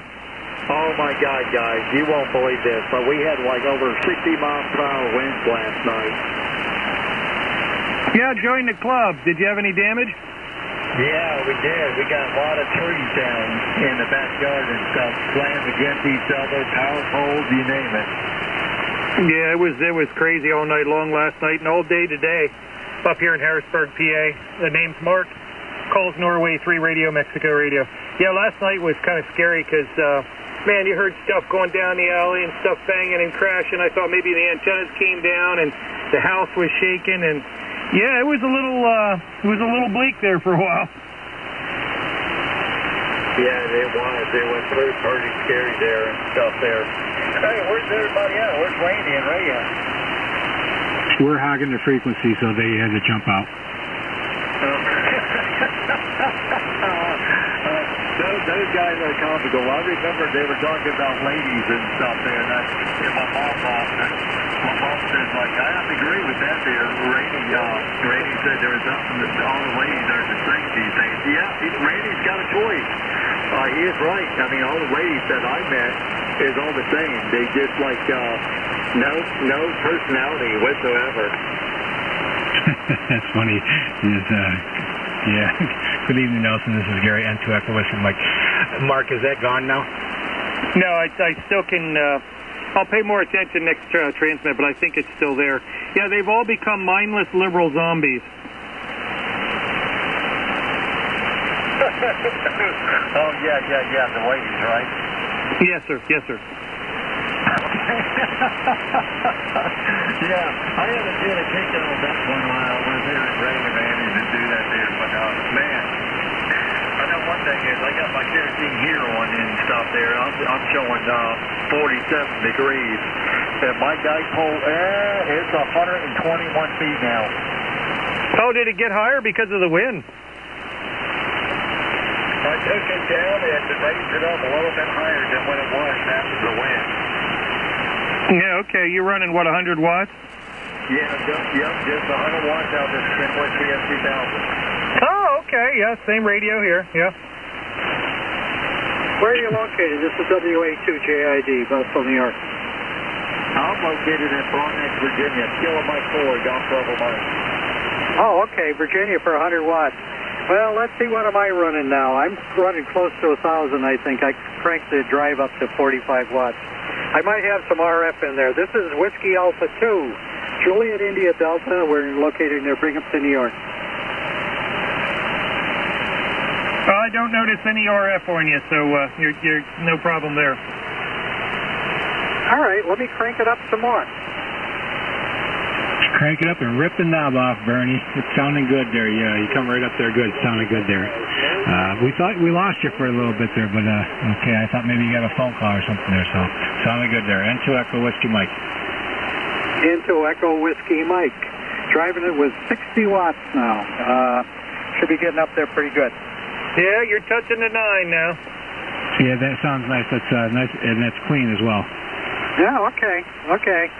Well, I'm not going to drive it much more than that. That should be about 1,200 watts probably. This thing will do about 1,800. Well, I won't ask you to do that tonight. That's the 1200 you're doing now is quite respectable. Yeah, okay, so you don't notice any RF in there? No, it sounds nice and clean here. How about you, Mark? Yeah, it sounds nice and clean here, no problem. Gary, come back to me and give me a 5 count. Yeah, okay. 1, 2, 3, 4, 5. WA2JID, Vestal, New York. Driving it with 61. Okay, you sound good. Gary, now you give me 5. Here is N2 Echo Whiskey Mike in Binghamton, New York. Yeah, you'll have it a little bit in the background. I can hear it. I noticed that it's the radio's not laboring as strong as it was. I had the weather station sitting on top of it. For some reason, I grabbed it off the table about a half hour ago, and I set it on top so I could watch the wind speed. And well, that was really playing havoc with it for some reason. Now it's acting a little normal there, but it's probably still a lot of configuration with the mess of wires I've got here since I've been unplugging stuff and moving things around. Oh, God. I hate every time that I make a change in the shack or you move something or it's a Pandora's box of you don't know what the heck's going to come next. But every time you make a change, guaranteed something's going to be screwed up. You have no idea. There's somebody else in there talking. I don't know if they're trying to get in there or not. I don't know if you're hearing them or not there. This is N2 Echo Whiskey Mike. If there's another breaking station in there, pick it up. I've been hearing them on and off throughout the evening. I think they're out in the west, pretty far out. I got to step away here for a bit, so Gary, I'm giving it back to you as net control, N3 Armor. All right, Bernie, are you still in there? Whiskey Alpha 2, Juliet India Delta.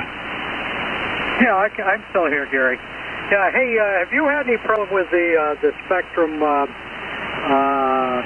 set-top boxes? I had one of those cheap little boxes on the TV in the bedroom, and my wife was in there watching it, and every time I tuned it up on, if I tuned it up on even with 10 watts on 160, it killed the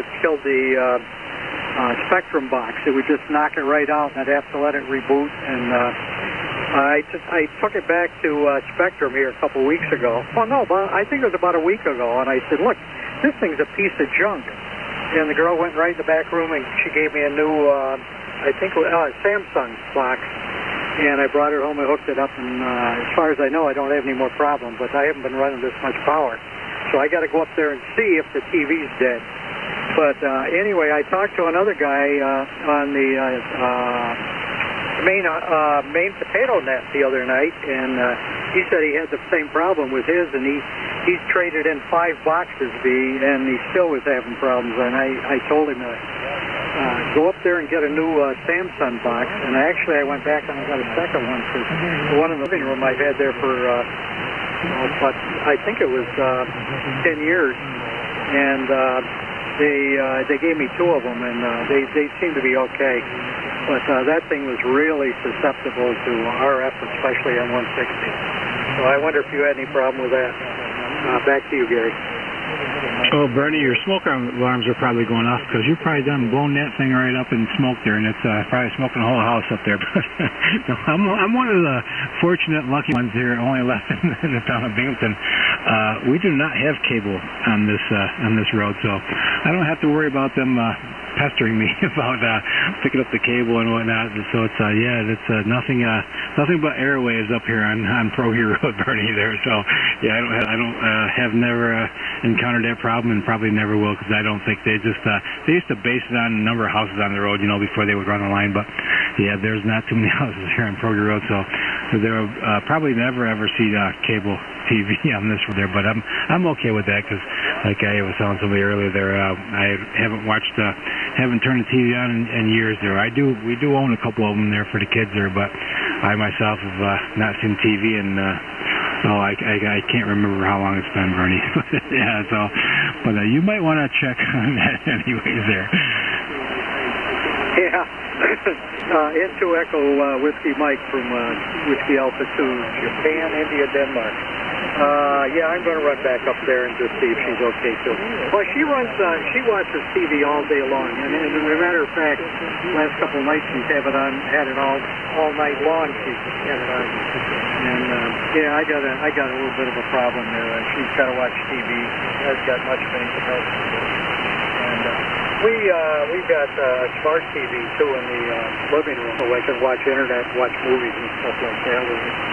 But a lot of people are going to that and not even monkeying around with the regular cables. I can get, with an amplified antenna, I can get channel 12 or WMBF, I guess it is, and I think it's Fox 40. I can get those two, but I can't get the other two channels, local. And then they got a whole bunch of other adjacent channels too. I can get all those ION and CW and all that kind of stuff with rabbit ears and an amplifier on it. She watches all these cable programs on the Hallmark Channel and the Cooking Channel, and it goes all day long. So I got to have cable here. All right, I'm going to say 7-3, and I'll talk to you guys. Soon. Summertime. I know it's not as good for 160, and oh, by the way, I dropped it back to about 700 watts. I'm sure we're doing okay with 700 watts here. But I'm going to run up and see if I killed the TV, and see if the garage doors openers are going up and down, and I'm sure all my outside motion lights are running too. So we'll say 7-3. We'll talk to you guys another night, and it's been enjoyable. WA2JID, we'll say 7-3, and we'll listen for the final. I don't know who else in there, but back to you, Gary. All right, Bernie, thanks for stopping by, and good to catch up with you again there, and pleasure hearing you. Don't be a stranger, stop back in. We're in here every night, as you hear, so hopefully all is well, and when you get back into the house here, 7-3 is my friend, Whiskey Alpha 2, JID, and 2 Echo Whiskey Mike. Nelson, are you still in there? How's things down south?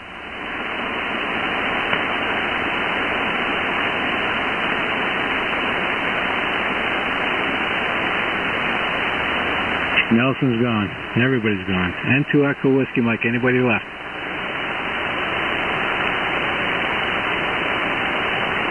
Well, I'm here, but I'm going to shut it down. Hey, we'll talk to you guys another night. This is WA2JID, 7-3.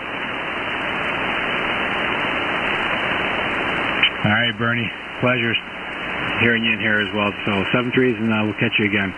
And 2 Echo Whiskey Mike, we're going to jump up the band a little bit. Good night, all.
3, Sierra Victor Kilo.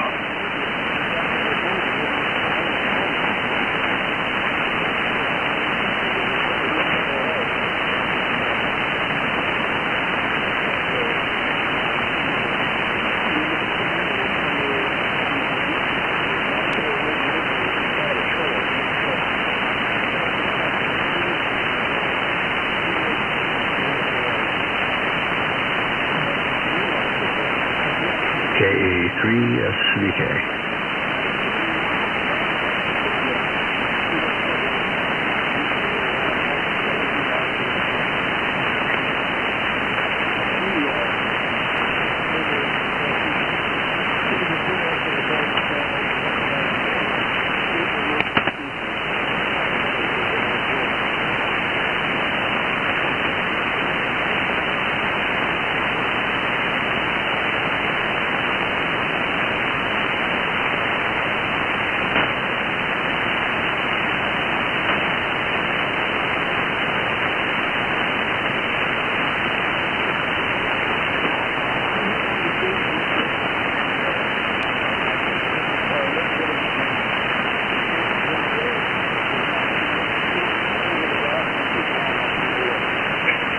Kilo Alpha 3, Sierra Victor Kilo.